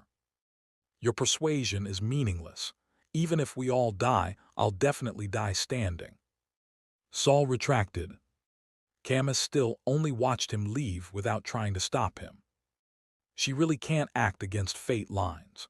Her ability to perceive my fate line's existence is mostly because the anchor point on my index finger and her current body might share the same origin. Seeing Saul regain his spirit, Kelly nearby immediately came over. Any new discoveries? Yes. Saul called everyone over, then told them about his encounter and speculations. This world really isn't simple. Kelly shook her head, gently tossing the bone remains she just discovered in her hand. We still can't be completely certain, Byron said. Saul said, currently we can't judge whether it's inability or unwillingness, but they won't affect us for now. Saul pointed at the mountain wall. I haven't been to other places close to the underground yet. I don't know if every place has gaps that can reach the outside world. At the same time, we need to figure out whether the reason for large amounts of bone monsters here is related to the underground gaps. Byron nodded while listening. These probably all need time to verify. Unfortunately, Saul's time wasn't very abundant. After deciding on the next action plan, the three temporarily returned to the borderland. After all, they were still using the pretense of an incoming storm eye, so they needed to make time to put on a show. Saul also pretended to search for storm eyes everywhere, though he would always find other things to do halfway. For instance, this day, Saul activated the prismatic channel while on the road, letting the coachman continue driving. Now he would enter the prismatic channel at regular intervals to monitor the dynamics of several symphony of fate targets. Besides mutual communication, he could also gather some information. Today, upon entering the prismatic channel, Saul immediately heard Mido's call for help. Mido, Lord Saul, my growth has encountered a bottleneck. Saul naturally cared about the target's life trajectories. He directly shared Mido's words with everyone. What kind of bottleneck? Mido, in the short term, I really can't grow bigger. Her voice carried a bit of grievance. I've been working hard to eat, grow taller, get fatter. But now no matter how much I eat or what I eat, my body is fixed in its current form. Growth limit. Saul recalled the inverted tree he'd seen at Baton Academy. It shouldn't be at the limit yet. Considering the time Mido had entered her new body, Saul could only attribute it to a growth plateau period. Just as you said, Mido, you've entered a growth bottleneck. This might need time to gradually adjust before you can grow again. Mido, but at this speed, I can't completely cover the Red Sea tree clusters when the next black tide comes. I might not even reach half. Those tribunal wizards are about to discover I've entered a bottleneck. If they find I can't take care of all the Red Sea trees, will they abandon cultivating me? That shouldn't happen. If it's just the next black tide, the tribunal people should have ways to get through it too. But I'm afraid that even if I grow to my limit, I won't be able to protect all the Red Sea trees. What should I do? No one knew whether a particular growth bottleneck was the growth limit. Although the tribunal wouldn't casually abandon Mido, it would definitely affect Mido's development. Just as Saul was thinking of countermeasures, Shea, who had been listening for a while, suddenly spoke. Shea, please wait, Saul. If I remember correctly, Mido's modified new body contains inverted tree tissue, right? That's right. Shea, if I heard correctly, Mido uses tree roots to pierce into Red Sea tree bodies to absorb the pollution inside them. Saul continued nodding. Shea, but when the inverted tree absorbs nutrients, it never uses roots to take root anywhere. Mido didn't understand what this meant yet, but Saul suddenly had a realization. The inverted tree controls puppets through normally invisible thin threads. Does it also absorb nutrients this way? Shea, you guessed right. Chapter 893, Shea's News. Hearing Shea's joking-like confirmation, Saul shook his head helplessly. Could a new body modified using the inverted tree as raw material still retain the inverted tree's greatest function? Those eerie threads that could control souls, somewhat similar in form to Saul's fate lines, but with different functions. Shea's meaning is that we can use the inverted tree's threads to control Red Sea trees. But although Red Sea trees can be considered animals, do they have souls? Saul's understanding of Red Sea trees really wasn't much, incomparable to Royer's. Mido, you have Sander directly find Royer and tell him you've discovered you have a new ability, but don't know what kind of ability it is. Have Royer bring the tribunal people to cooperate with you in experiments. The young little girl probably hadn't learned to actively ask for candy yet, agreeing somewhat hesitantly. I understand. I'll tell Big Brother. At this moment, Saul again felt a surge of new destiny power from Mido. Obviously, this decision would change Mido's fate, and from initial observation, it was developing in a good direction. Shea had made a good suggestion. Saul decided to reward him a bit. Shea, are you still near the borderland now? I left a clone nearby. I myself have already gone toward Baton Academy. Saul thought about it.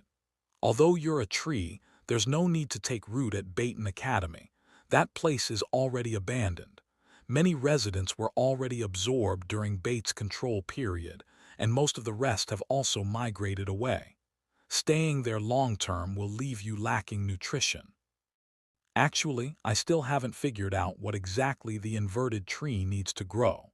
I still have some soul fragments saved up that I haven't used, but the inverted tree's recovery and growth don't seem necessarily related to soul fragments.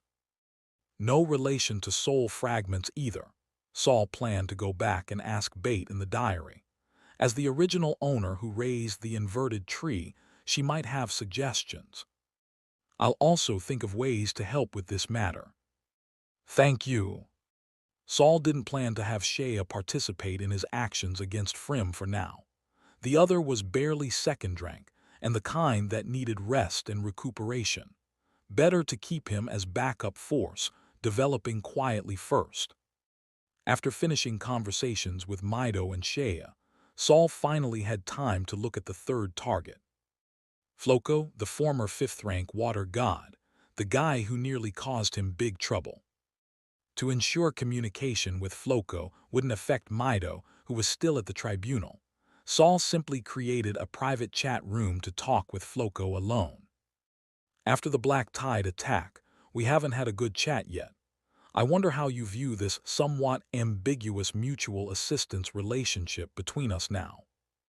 One thing I can guarantee, I absolutely have no ill will toward you.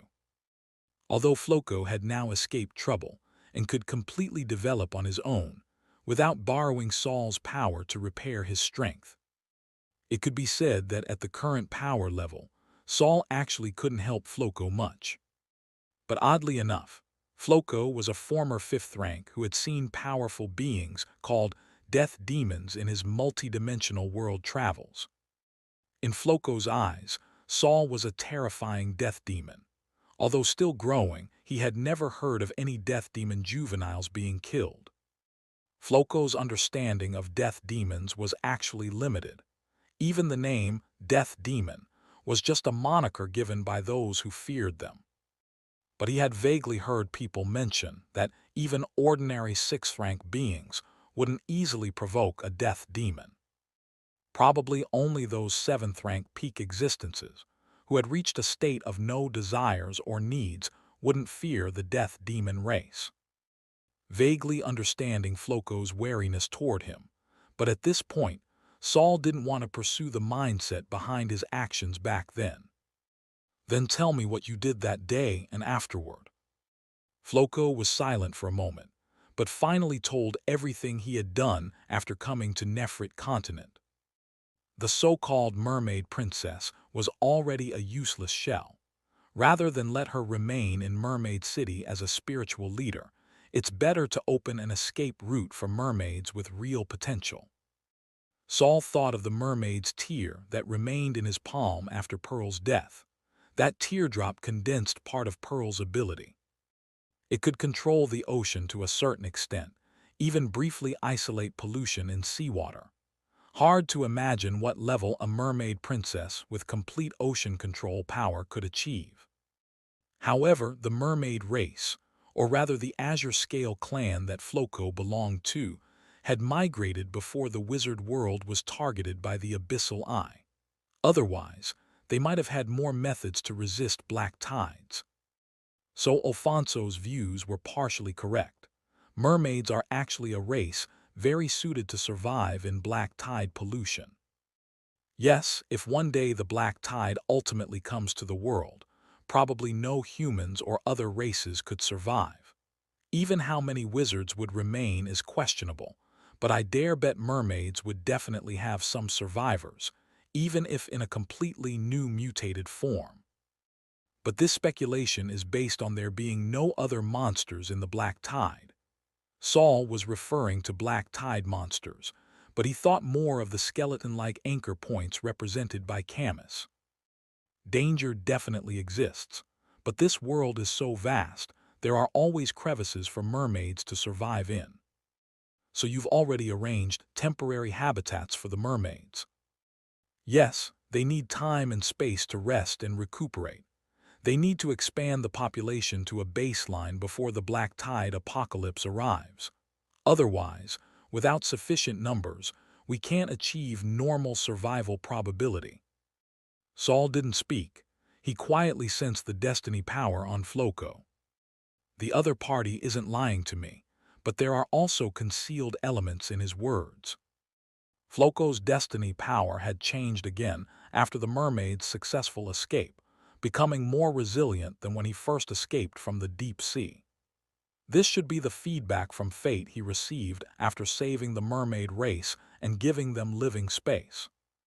After all, even though Floco was once a powerful fifth-rank being, he was essentially Azure Scale Clan, an ancestor of the mermaid race.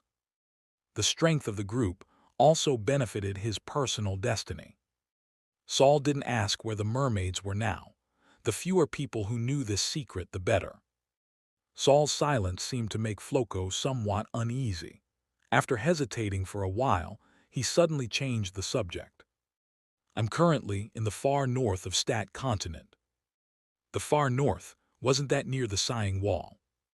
Saul's fourth target was selected in the far north, just that he didn't have a candidate yet. He actually had a candidate in mind, just that currently cough cough. He wasn't very confident. I accidentally learned some news. Your master, Gorsa, after his failed advancement, has now left the Sighing Wall. Saul was startled. The target ran away. Cough cough, no, that was. Where did Mentor go after leaving the far north? I'm not too clear, however he did go south. Saul squinted. What difference was there between saying this and saying nothing? For people in the far north, as long as you don't run into the black tide, going anywhere is south. Chapter 894, Kira's Distress Letter. Exiting the prismatic channel, Saul sat quietly in the wizard tower thinking. He was considering whether he should secretly search for his master. But he was also worried Frim might send people to watch him. Once he left the borderland, the other party could confirm the Storm Eye was just a false alarm and would very likely immediately send people to invite Saul back to Nefret. Saul couldn't leave, so he was thinking about who to send to find Master Gorsa. If he could join forces with Master Gorsa and persuade the Glare Patriarch, then Tribunal Chief Frim wouldn't seem like such a formidable existence. Moreover, Saul had mastered Frim's secrets. The other party had secretly imprisoned Stuart's soul, while concealing it from Black Flame Emperor Alo. If Alo knew about this, he would definitely understand that Frim had also prepared contingencies against him. Regardless of what Frim's ultimate purpose was, such contingencies and precautions were ultimately unsettling. Perhaps Emperor Alo would be willing to engage in minor cooperation with Glare for the safety of himself and the Black Flame Empire. These methods all needed to be gradually unfolded. The prerequisite was that Saul could find a way to suppress Frim, this greatest threat. Otherwise, other people, even the closest forces, wouldn't be willing to openly oppose Frim. I wonder if half a year will be enough time. Just then, Saul's door was suddenly pushed open, and Kelly rushed in holding a letter. Saul, I received a distress letter from Kira. Kira, Saul quickly stood up, walked to Kelly's side and took the letter from her hand. The content of the letter was very simple, only 2 sentences. One was, the resurrected soul has controlled Kema. The second was, she wants revenge. Seeing these 2 sentences, Saul thought briefly and realized the resurrected soul referred to Yura. As for revenge, besides his master Gorsa, who else could resurrect someone and still be so hated? Saul smiled bitterly. Yura wants to take revenge on Master Gorsa. How could she possibly accomplish that alone? Saul held the letter and asked Kelly, can you confirm the information source is accurate? If she could send out a distress letter, why couldn't she write a few more words? Because we use non-magical methods to transmit information. Kelly explained to Saul the secret agreement between her and Grand Duke Kira. At that time, Kema and Kinas were in constant conflict, and Tower Master Gorsa's situation wasn't quite right. Grand Duke Kira thought about what to do if Kema was breached one day, how to secretly transmit important intelligence past the wizards. Later, she arranged for trusted people to become the most inconspicuous cleaning staff in the castle. They would clean the castle floors every night, and if Grand Duke Kira and others had information to transmit, they would leave specific marks on the ground. Pure physical means to transmit codes. This method isn't very secure either. Didn't she think about what if the information was intercepted and couldn't get out at all? Saul repeatedly confirmed the accuracy of the message.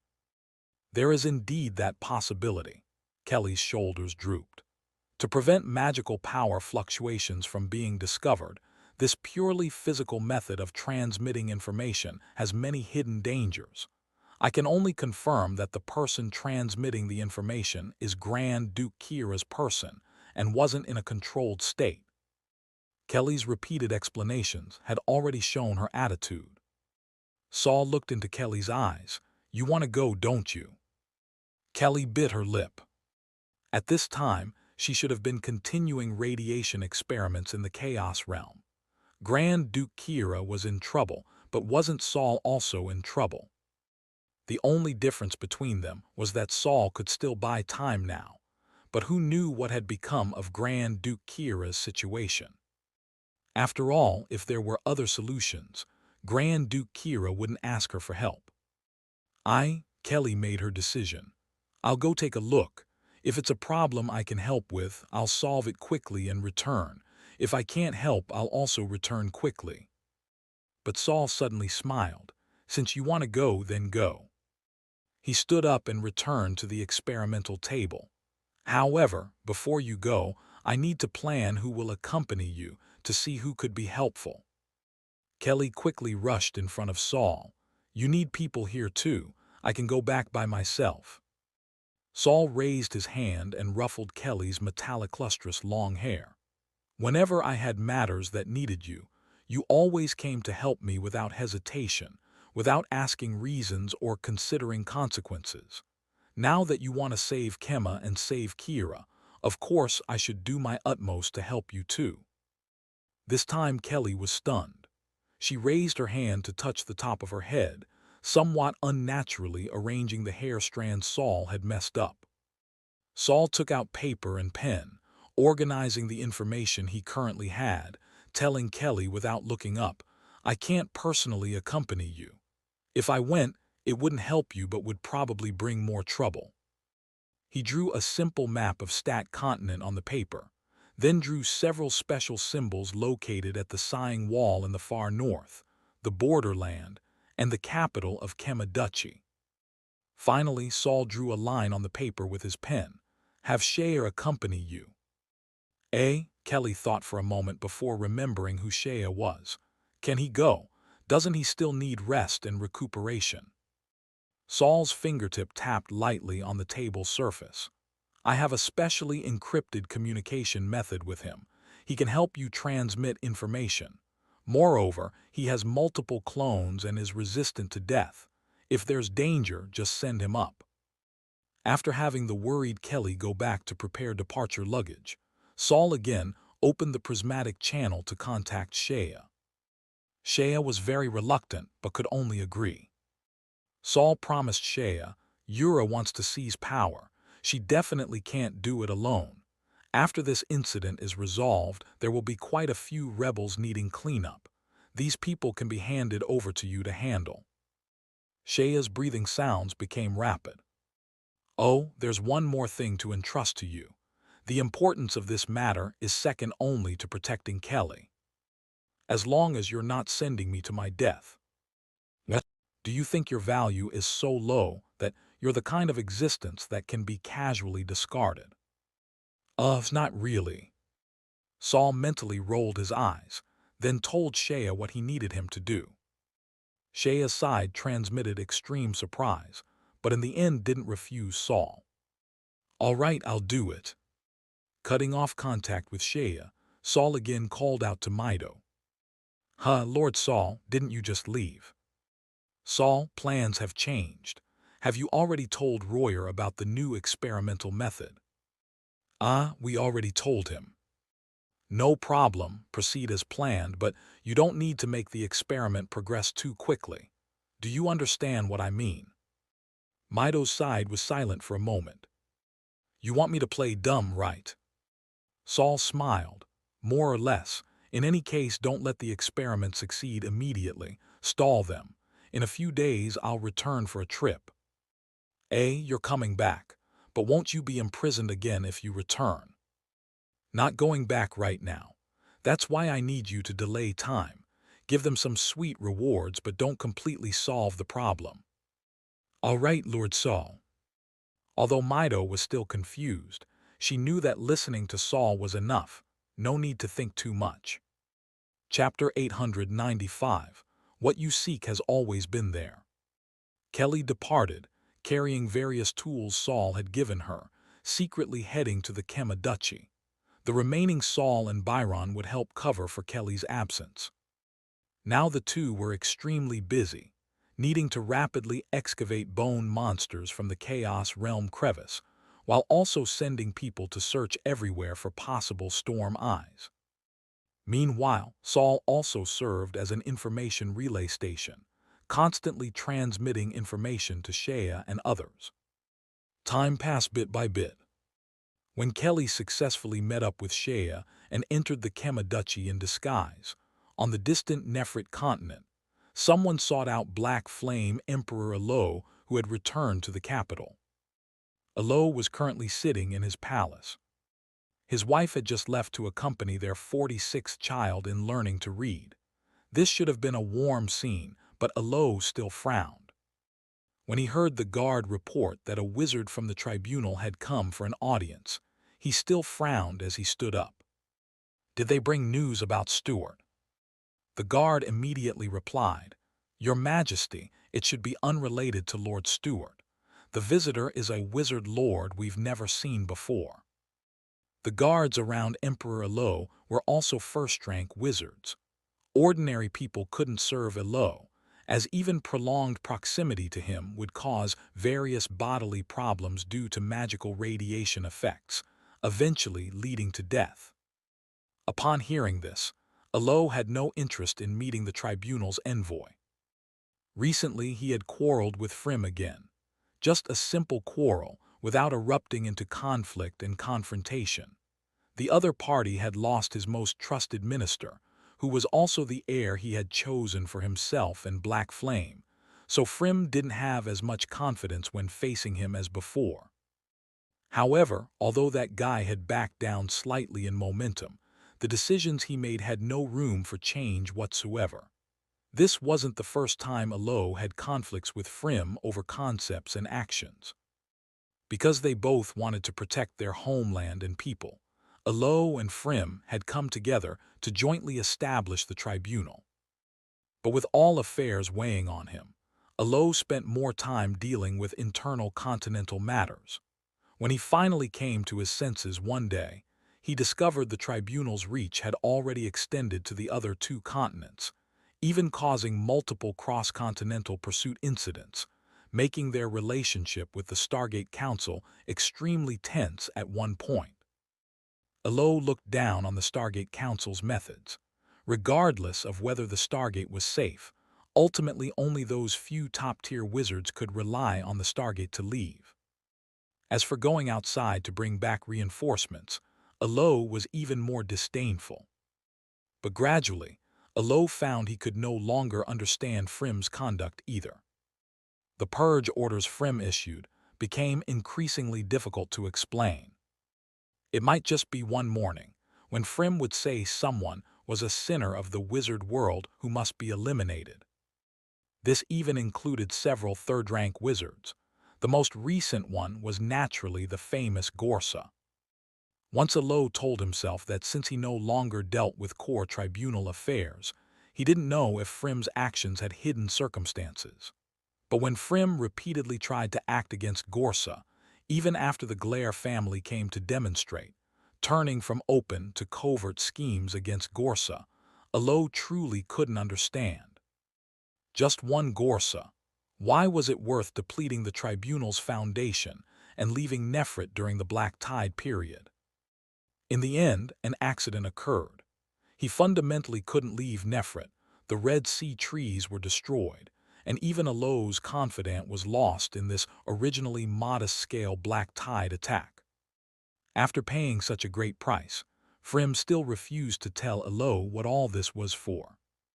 This left Alo with growing unease amid his confusion. As news of Stuart's soul continued to be missing, This unease grew daily. Why has there been no news of Stuart? He clearly disappeared before everyone's eyes. Even if he's only a third-rank wizard, his mental power and soul are very strong.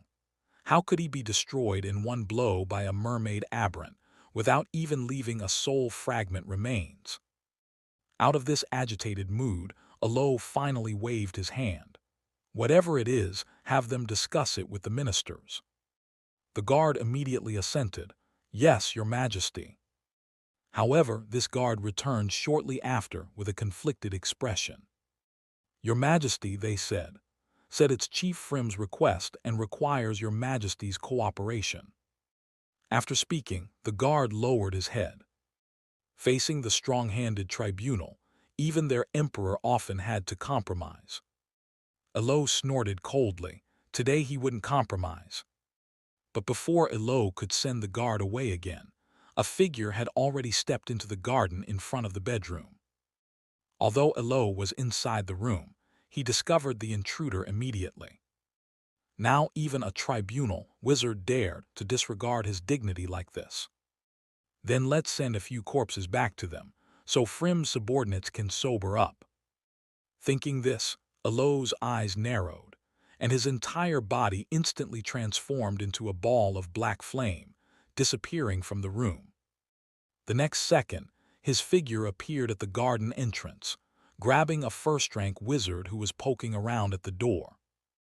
Black flames rose on that wizard's body, and the captured wizard immediately cried out in agony. Black flame was Alo's signature magic, also the origin of the entire Black Flame Empire's name. With Black Flame, Alo could instantly burn this impudent first-rank wizard to ashes, but what deterrent effect would burning to ashes have? Better to slowly steam him into a mummy. Sprinkle some spices, then sandwich him in bread to send back. That would surely leave a deep impression on those tribunal wizards. The black flames moved like Alo's limbs, manipulated at will, and could soon evaporate all moisture from the wizard's body. Just then, another wizard standing outside the garden gate raised both arms to indicate her harmlessness. Your Majesty Alo, after you burn this reckless fellow to charcoal, could you allow me to report a few matters to you? I guarantee it won't delay your lunch enjoyment. Leah felt somewhat nervous inside, but to achieve her purpose, she steeled herself and spoke before the obviously enraged Emperor Alo. Alo glanced at Leah, who immediately clasped her hands together in a pleading gesture, adopting a very low posture. This respectful attitude diminished Alo's nameless anger somewhat, so he decided not to torture the reckless wizard in his hand and directly cremated him to ash, scattering it as fertilizer in the garden. After the flames extinguished, he clapped his hands and said with still unfriendly tone, "What do you want to say? I'll only give you 3 sentences." 3 sentences. Leah's mouth turned bitter. Her mind raced, knowing that while he said 3 sentences, if the first sentence couldn't satisfy His Majesty Alo, she might not have a chance to say the second. It seemed some things couldn't be hidden away, waiting for the right moment. Your Majesty Alo, Leah lowered her voice, what you seek has always been there. Chapter 896, Tipping Off. Leah nervously clenched her fists, looking at Alo like a little rabbit. Alo stared at Leah for several seconds, his face returning to calm. Let's go inside to talk. Thus both figures disappeared together in firelight. When they reappeared, they were back in the bedroom palace. Alo sat sprawled on his throne, one hand supporting his chin, looking at Leah standing below. This is my royal palace. You don't need to speak hesitantly and unclearly. In Leah's perception, only the two of them remained in the room. Although Leah couldn't know if anyone was monitoring from the shadows, she believed the Black Flame Emperor would take responsibility for the secrecy here. If the other party still chose to transmit the information she revealed to other tribunal personnel under these circumstances, Leah could only accept it. So Leah took a deep breath, then told everything she knew. Lord Stewart is in the deepest part of the tribunal. You know where that place is, but please forgive me, I cannot say. Alo didn't get angry because of this. Leah had almost exposed the answer right before him. Maze corridor. What Leah couldn't specify, he could directly speak aloud. Alo had already thought of Stewart being trapped in the maze corridor. An indescribable fury burned up from his heart. But this fourth-rank wizard, extremely skilled at controlling black flame, was equally skilled at controlling his own anger. Though he was furious, he also knew what to do at what time. So this fury ultimately just circled once in Alo's chest, before returning to the unknown depths of consciousness. It just hadn't extinguished, waiting for kindling to blaze across the plains again. Alo didn't change his posture at all, directly asking Leah, "What are you trying to achieve by telling me this?" Leah knew she had succeeded, so that when the black tide comes in 3 years, the tribunal can focus maximum energy on resisting the black tide. So selfless. But aren't you afraid that telling me about Stewart will cause me to break with Frym, leading to the tribunal's collapse and ultimate inability to organize effective black tide resistance? Leah raised her head. I know you won't. You treasure the Black Flame Empire and your people more than anyone. Alo moved his palm from his chin to his brow bone, cold eyes sweeping over. So you're deliberately clarifying this matter to persuade me to consider the big picture and endure Frym this time. Leah's body trembled lightly, like being stripped naked and thrown into icy seawater. Her teeth chattered constantly, even her voice becoming somewhat disconnected. No, can't endure. Endure once and there will be a next time.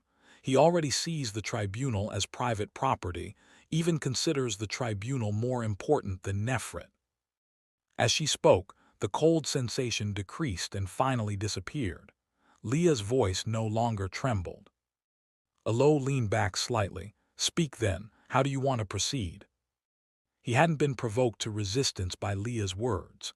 In Alo's view, whether it was his compromise with Frym or disputes with Frym that triggered earthquakes, ultimately everything was to help Nefret continent persist under black tide erosion. If Leah proposed directly breaking with Frym and the two sides fighting each other, he absolutely wouldn't agree. Instead, he might directly hand Leah over to Frym for handling. This seemingly heartless scene would also be for the tribunal's stability.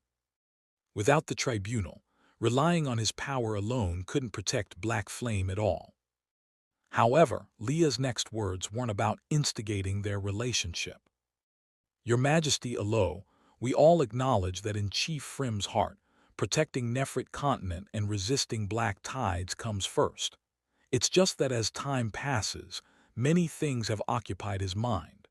We only hope Lord Frym can return to purity and focus on resisting black tide erosion of Nefret. Seems the power behind you isn't small either. Alo chuckled lightly. Stop the empty talk. Tell me, what do you hope I'll do by coming to persuade me, or are you just advising me to do nothing? Leah pressed her chest and bowed in salute. Apologies, Your Majesty Alo. Today I only came to convey our principles and don't intend to exchange your promises using this opportunity. We understand that once you discover what we're doing isn't beneficial to Nefret, even if you promise today, you'll definitely violate it in the future. We only hope that, when you need to make choices in the future, you'll consider what's best for Nefret, rather than worrying about personal relationships and benefit entanglements. Finished, that's all. Alo somewhat didn't believe it. Leah remained bowed, just raising her head slightly. Finished, that's all.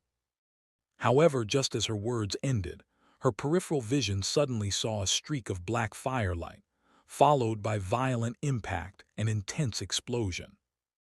In the deafening explosion, Leah almost thought she had already become charcoal in the firelight. But when her consciousness slightly recovered, she found herself lying on the small garden's ground, her entire body transmitting burning pain that almost forced her unconscious again. She was somewhat shocked for a moment, not expecting Emperor Alo would actually do this. Feeling somewhat frustrated and wronged in her heart, she ultimately hadn't been able to properly complete the task Lord Saul had assigned. She struggled to climb up from the ground, with some skin tissue being peeled away during the rising motion. Very painful, but Leah didn't dare cast magic in Emperor Alo's small garden, as that might anger him again. She limped outward, her flesh sticking to her clothes, inflicting a second round of punishment. To avoid fainting again, she walked while reflecting on what exactly she had done wrong. When Leah finally stepped out of the small garden, two familiar figures rushed over. These were two wizards who had accompanied Leah. They supported her left and right, both showing shock in their eyes.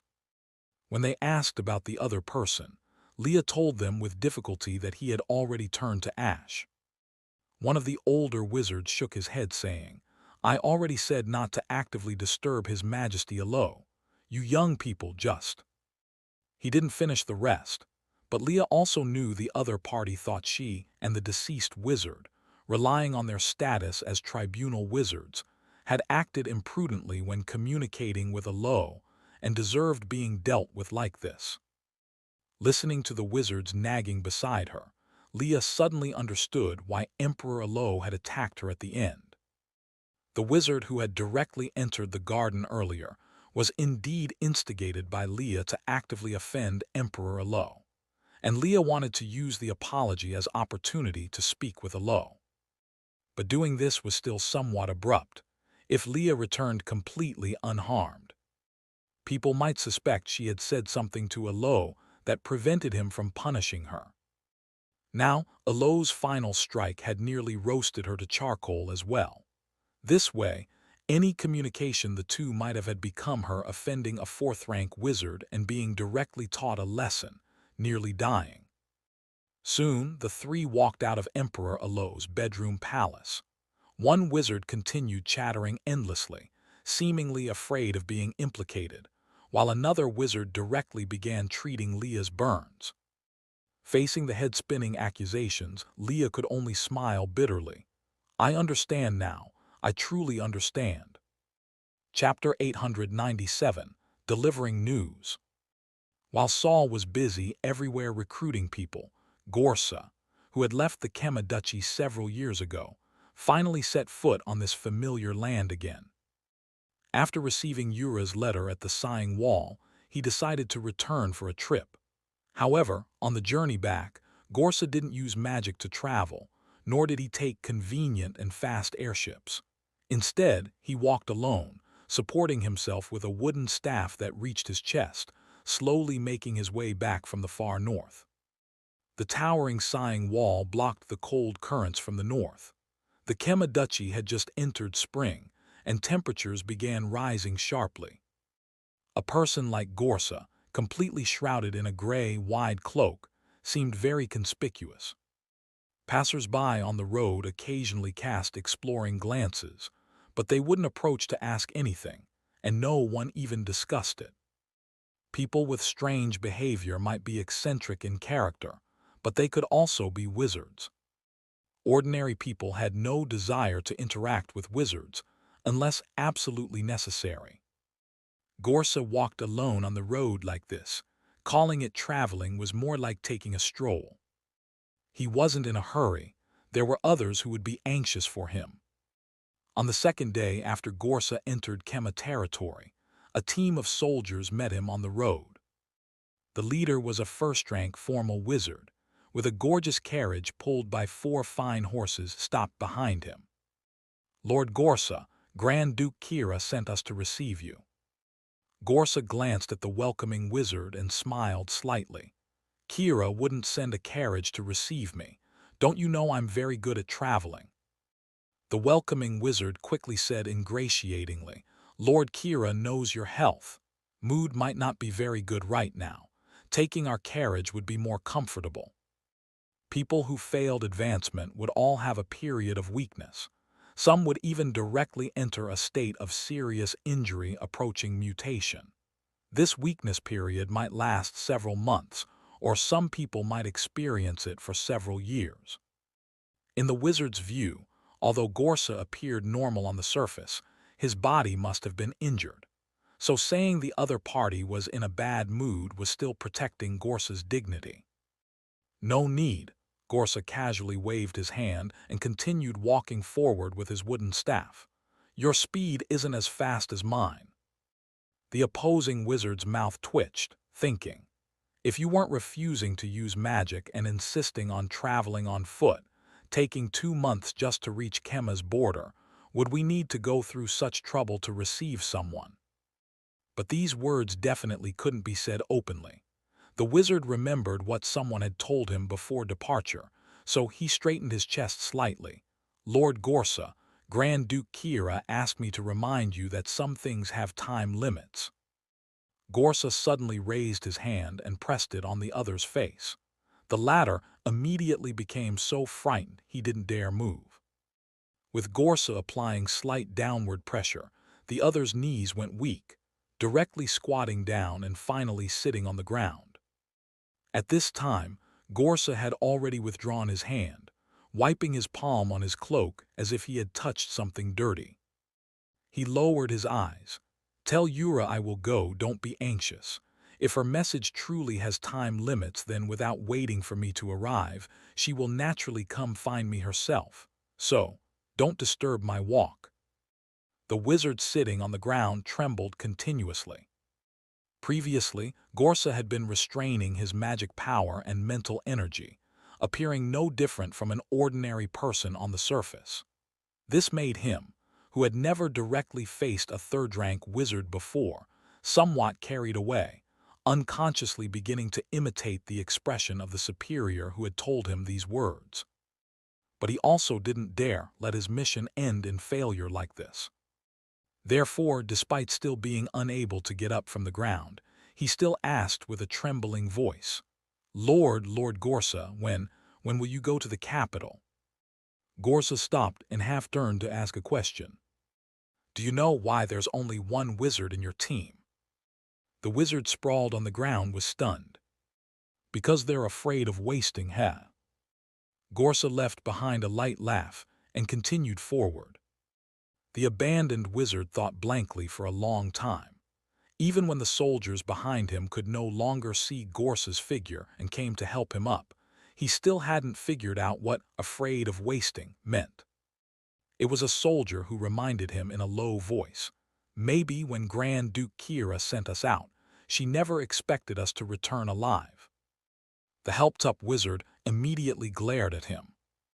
The wizard couldn't understand. If ordinary soldiers were pushed out as cannon fodder, that was normal, but he was a true wizard, and there weren't many true wizards in the entire Kema Duchy. How could Grand Duke Kira treat him as cannon fodder too? Gorsa paid no more attention to the wizard, and soldiers left behind and continued forward. He just kept walking like this. When tired, he would sit on roadside boulders to rest. When sleepy, he could jump onto a small tree sprouting green buds and sleep peacefully. Along the way, he ate as he pleased, eating when he wanted to, and when he didn't want to eat, he directly absorbed surrounding magic power to replenish energy. Just like this, Gorsa leisurely walked to a small village outside Kema's royal city. Once past the moat, he would be within the royal city's range. The people in the small village were mostly farmers currently tilling soil. There were actually few people in the village itself.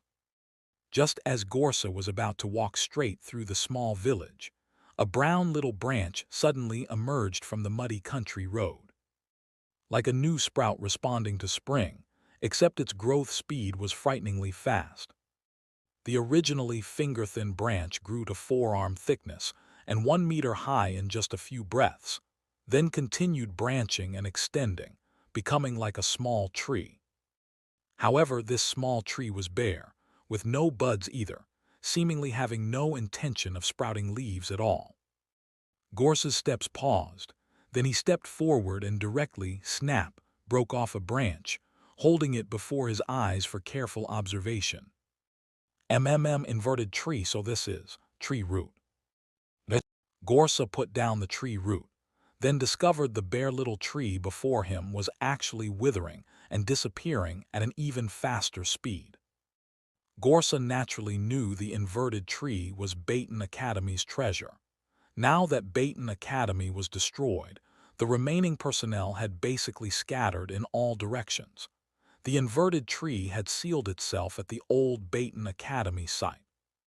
Could it be that the inverted tree woke up and started running around everywhere? After all, Baton Academy wasn't close to here. If that tree really ran over here by itself, it should have already recovered to third rank. The corners of Gorsa's mouth slightly raised, his facial expression finally showing slight change. He stared at the small hole left on the ground by the withered tree root, his eyes gradually brightening. Finally encountered something interesting. Gorsa hadn't considered the possibility that it was another inverted tree. That probability was even lower than the inverted tree uprooting itself and running away. Now, he had already forgotten the invitation from Kira, or rather Yura, wholeheartedly wanting to see this inverted tree that could recover to third rank without a keeper. It must contain interesting secrets. Just as Gorsa was about to put his hand into the ground hole, a piece of parchment cut to thumb size suddenly jumped out from the hole opening. Gorsa immediately changed from exploring to grabbing, then clearly saw the words on the parchment. Kira is imprisoned by Yura. Chapter 898, Departure. Shea's current state was very strange. Brown branches extended all around his body, reaching into the large tree behind him and into the soil below. The current Shea looked like a marionette with 100 strings attached. But in fact, these root stems weren't controlling Shea. They were actually being controlled by Shea instead. Kelly was hiding behind a rock. Actually, from their position they couldn't see Gorsa, and normally he couldn't see them in the dense forest either, but she was still cautiously avoiding detection. Right now, more than one faction is watching Tower Master Gorsa both openly and secretly. If we appear directly before him, it's easy to expose our purpose. So we can't show ourselves. We can only try to remind him through an anomaly, then take advantage of the chaos to rescue Grand Duke Kira. That's the most important task of our trip. Kelly explained in detail, seriously, perhaps even excessively. But for some reason, Shea just felt that Kelly's explanation was only to cover up the fact that she was afraid of Gorsa. Is this really necessary? Shea observed distant Gorsa through the treetop of the large tree he was connected to. When he was still a living first-rank wizard, he had heard Gorsa's name but had never truly seen him. Watching from afar today, he always felt like the other wasn't as powerful as the rumors suggested. However, considering Gorsa might be injured due to failed advancement, perhaps the other was intentionally maintaining a low profile. Look, he wasn't even using magic to travel, and even his attire was ordinary. Just as Shea was staring at Gorsa's figure, wondering who was stronger between him and Saul now, he suddenly shivered all over. Shea instinctively withdrew his gaze, returning to his marionette-like body. Did someone just discover us? He hurriedly asked Kelly, now looking like a frightened prairie dog. Kelly was silent for a moment. Probably you were discovered. How is that possible? Shea instinctively wanted to refute, but he quickly sobered up, or rather his paranoia struck again. Could we have been discovered long ago, or is this all a trap just to lure us in? Kelly couldn't help but throw a wooden stick from behind the rock at Shea's head, though it was deflected by small leaves that automatically grew from the top of Shea's head. Don't start baseless speculation. Kelly took a breath. No matter who noticed you, we're transferring immediately. After speaking, Kelly didn't wait for Shea and turned to run. Shea quickly broke the branches on his body and completely melted into the soil. In the small village separated by a hill in the distance, Gorsa stood in place hesitating. Should I go find Yura, or first go find the inverted tree? He felt like both shouldn't be missed. Forget it, the inverted tree seems to have some connection with Saul.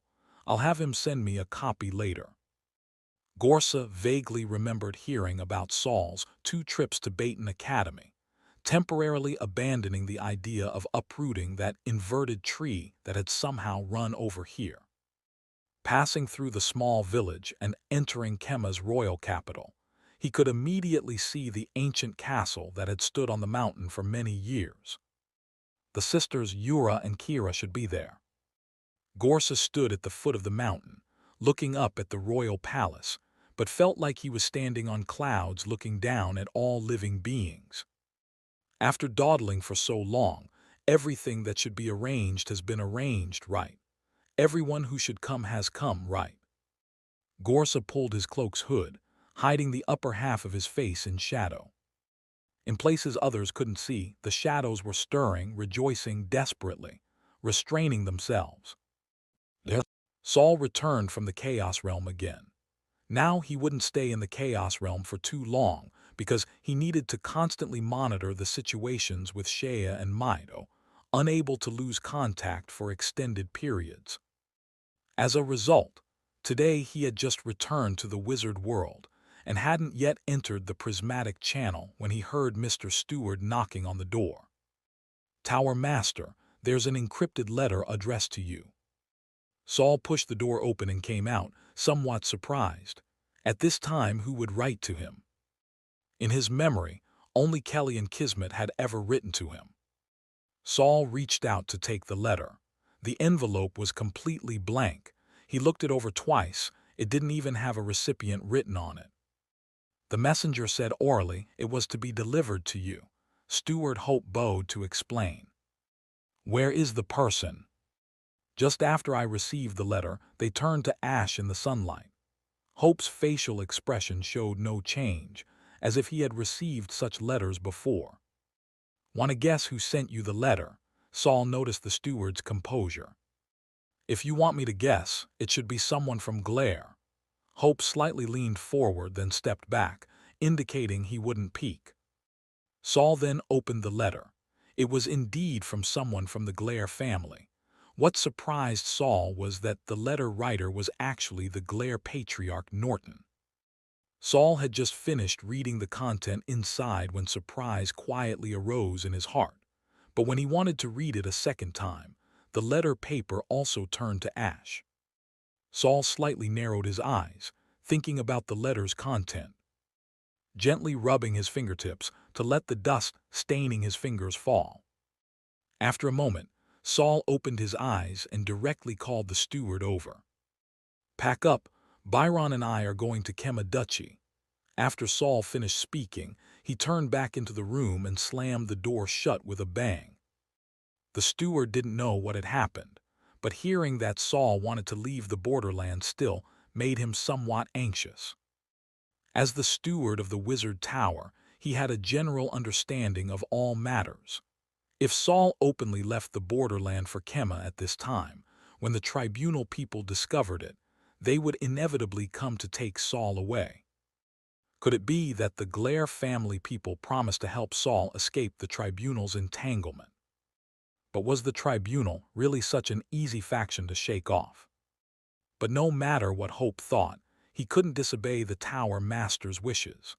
Moreover, Saul had just made his decision and immediately returned to his room, giving him no chance to offer suggestions. He went downstairs with a heavy heart, then grabbed a passing wizard. "Mins, go prepare carriages and horses for the Tower Master to travel to Kema's royal capital tomorrow." Mins was pulled and stumbled, saying in surprise, "Didn't the Tower Master just return less than 2 months ago? How is he going out again?" "That's not for you to ask." Hope successfully infected the next person with his heart full of conflict, then clapped his hands and left with satisfaction. Mins was very efficient. That evening he had prepared carriages for Saul and Byron. According to the detailed requirements he later inquired about, he carefully added concealment magical arrays to the carriages. After learning the luggage was ready, Saul left the Purity Wizard Tower with Byron that very night. This time they didn't take the original exit located in Hanging Hands Valley, but chose another exit farther from Kamaduchi. The carriage bore no markings of the Purity Wizard Tower and appeared very low-key. The night was deep, moonlight hazy, and insect calls sparse. It was a good time for quiet travel. Byron sat in the swaying carriage, looking at the coachman and Saul, who sat expressionlessly against the carriage wall, frowning as he asked, "Why the rush to go to Kamaduchi, and bringing me?" Saul raised his hand, not letting Byron continue. The thing was already prepared, just lacking an opportunity. Now the opportunity has delivered itself, so naturally we must seize the time. But Byron wasn't someone who asked many questions, but he really didn't know what Saul wanted to do now. Thinking of what he was carrying and that terrifying thing in the Chaos Realm, he couldn't help feeling uneasy. "Don't ask, Senior." Saul opened his eyes and turned to look at Byron. "The less you know, the better." Chapter 899, Interception. Or rather, he was recognized. And the person who recognized him was exactly that young first-rank wizard who had gone to Kema's border to receive Gorsa nearly a month ago. The young wizard's expression froze, then turned bitter. When the mission failed and he returned, the leading court wizard had been quite surprised that Gorsa hadn't killed him. The young wizard felt cold in his heart, but was also grateful to have recovered his life. The leading wizard, however, seemed quite happy, apparently thinking Gorsa's strength had declined, which was why he spared the young wizard to avoid others noticing anything. The leader hurriedly returned to report, but left the young wizard at the capital gate to continue receiving Gorsa. The excuse was still, "You've already met Gorsa, so sending you to receive him at the city gate is more suitable than anyone else." The young wizard had returned to the capital and waited nearly a month without Gorsa arriving. He secretly hoped the other wouldn't come at all.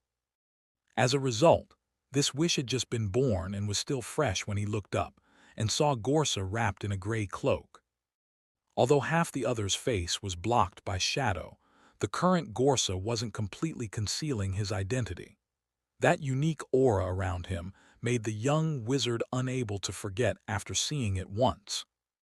So although the young wizard felt uneasy, he still approached and pulled Gorsa, who was obediently queuing at the city gate, aside.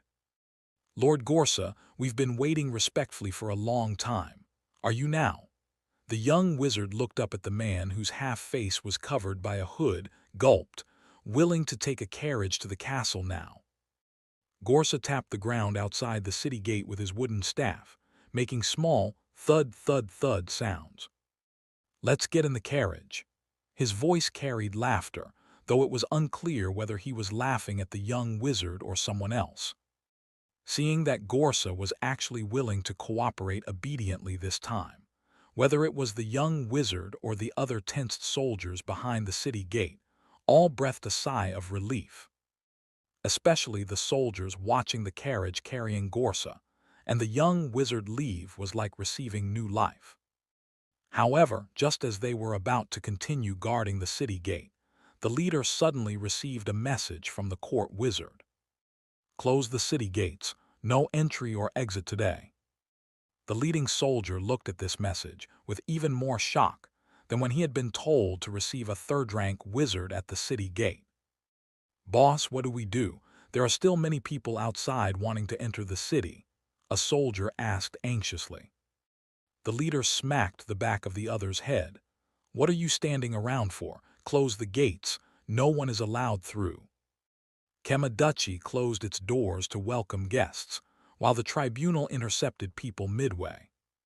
The low-key carriage carrying Saul and Byron had just emerged from another exit of the borderland, when two suddenly appearing wizards blocked their path. One was tall, one short. The tall one was almost 3 meters high, with blue-gray skin and angular limbs that looked more like stone than human. The short one was just over half a meter tall, probably a rare halfling. One transformed from roadside stones, the other jumped down from a bird's nest overhead, directly blocking in front of the carriage and producing a token. Purge order. The coachman driving for Saul was a straw puppet that looked human on the surface but lacked complete intelligence. Seeing people blocking the way ahead, he had no intention of stopping. However, Saul, who had been paying attention to outside movements, immediately discovered the two wizards and controlled the puppet technique to stop. Byron swept his mental power outward and immediately found the two outside were undetectable. He looked at Saul with surprise and concern. There are two third-rank wizards outside. Really keeping close watch. Saul snorted coldly and no longer hid, directly emerging from the carriage. He looked at the two third-rank wizards blocking the carriage, frowning as he asked, "You two are tribunal wizards. I didn't see you last time in Evernight." His gaze swept over the black purge order. Holding a purge order, "Do you want to kill me?" When saying the word kill, Saul's face had already turned ice cold, both hands faintly transparent and beginning to change shape. The two third-rank wizards exchanged glances, faces unchanged. They did want to compete with Saul, this third-rank wizard who had gained fame at such a young age, but now wasn't the time. No one dared touch Frim's guest. "You misunderstand." The short wizard spoke first, his voice strangely like a parrot mimicking speech. "The purge order is only to prove our identity. We came hoping you could return to Evernight once more. The Storm Eye in the borderland hasn't been eliminated yet. It's not convenient to go so far now." Saul's expression didn't change. The tall, rock-like third-rank wizard immediately rumbled in refutation. "You've already left the borderland. My friend is in danger. I'm going to rescue them. And that place isn't far from the borderland. With my abilities, as long as I discover risk, I can quickly return." Saul spoke righteously. "Is that so?" The short wizard suddenly turned his gaze to Byron, who hadn't yet emerged from the carriage. "Then let's first invite your companion to the tribunal." Saul's brow furrowed, but he didn't appear too panicked. "Chief Frim is looking for me. What use is calling him? He's just one of my subordinates." That's not right. Although we haven't entered the borderland, we understand the people around you quite well. For example, this Byron wizard and a wizard named Kelly. They should both be good friends you made in your youth. You're going out now to help the wizard Kelly in Kemaduchi, right?" Saul's interpersonal relationships weren't secret. With the tribunal's power, they could easily investigate. Saul was just thinking about what these people meant by bringing this up now. "Since you know I'm going to help a friend, the tribunal can ensure Wizard Kelly's safety. After you head to Evernight, we believe you'll see her soon." This actually meant they wanted to bring Kelly over too. Was this Frim's original intention, or were the two wizards making this up on the spot to threaten him? If it was the latter, that was fine. If the former, Saul would have to consider whether Frim already knew about their inertization experiments. Although they were very secretive every time they experimented, and experiments requiring only magic crystal functions had already been moved to the Chaos realm. Through the magical resources they purchased and waste produced, it was possible to discover what kind of experiments they were conducting. Also, they seemed very clear about Kelly's information. Did they know what Kelly was doing in Kemaduchi?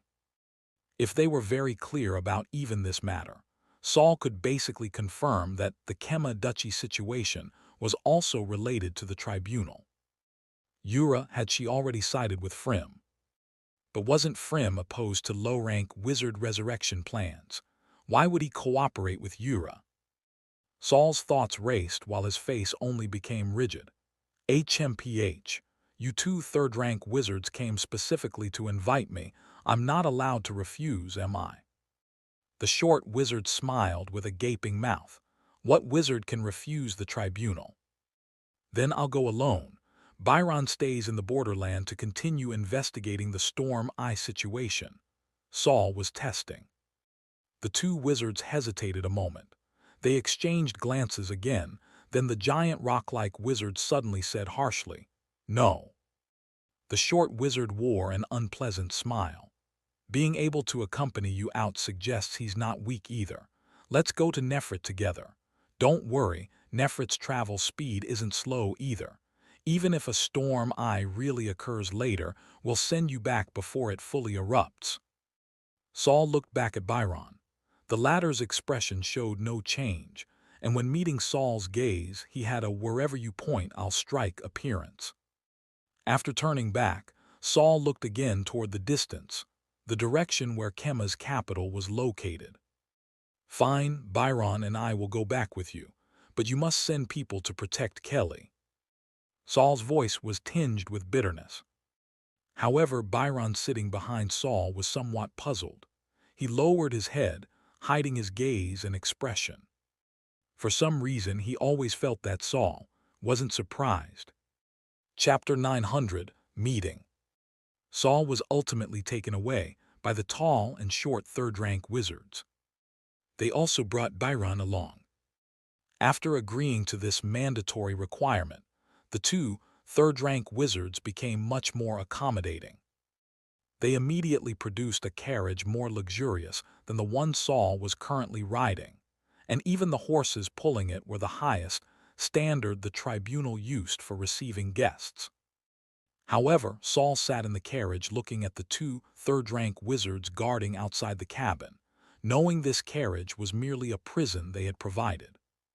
Since Saul and Byron had emerged from another exit of the borderland, when heading to the ultra-long-distance teleportation array to Nefrit, they didn't pass through Dwarf Valley again.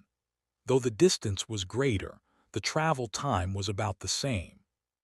3 days later, Saul's flying horse carriage arrived at Nefrit Continent.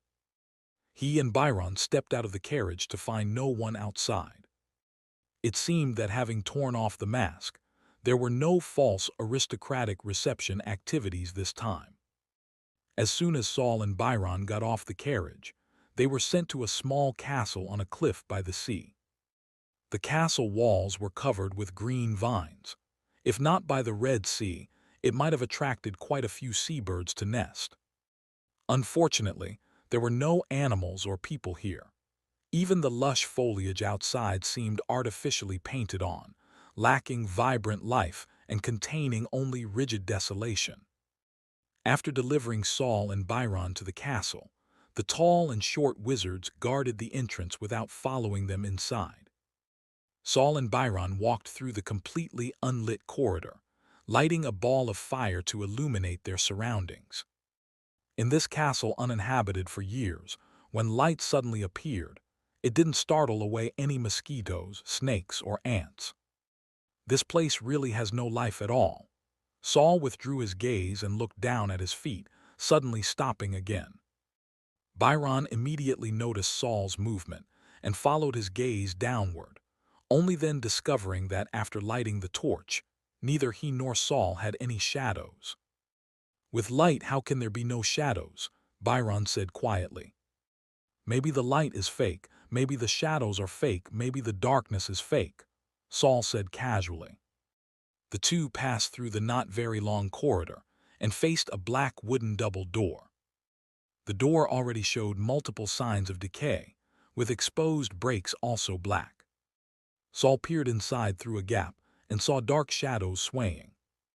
But under Saul's mental power scan, he detected no living beings or spirits. He stepped forward and kicked open the black door.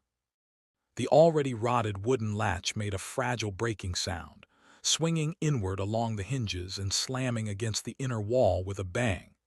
Then, with the rebound force, the hinges completely broke and it fell crookedly to the ground. The room immediately filled with a large amount of dust. Byron looked at the door on the ground and lowered his head in silence. Saul placed a hand on his shoulder. "It's fine, Senior.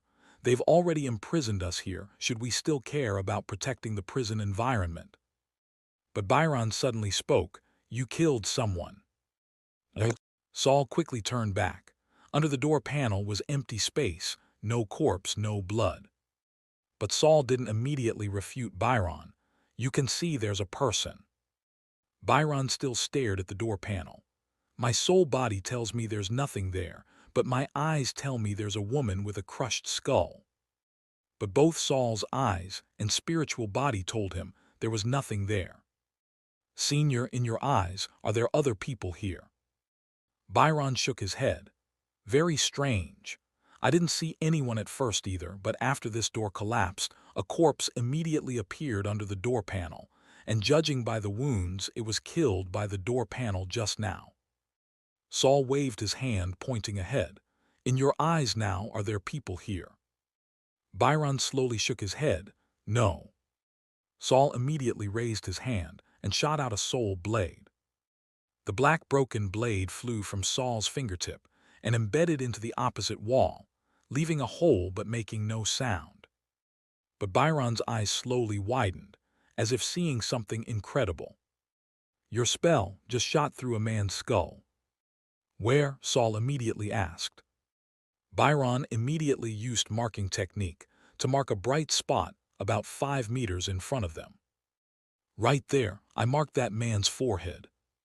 But when Saul looked over, it was still empty, only gray-black square stone slabs covered with dust.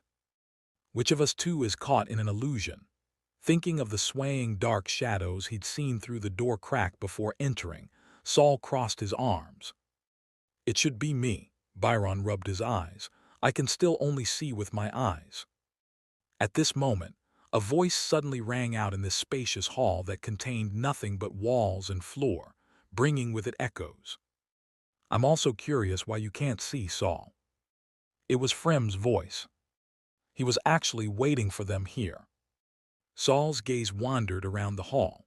This hall had no windows, and the only light source was the fireball in front of Byron and Saul. Firelight flickered, alternating between bright and dim. But the room still had no shadows. Lord Frem, won't you show yourself?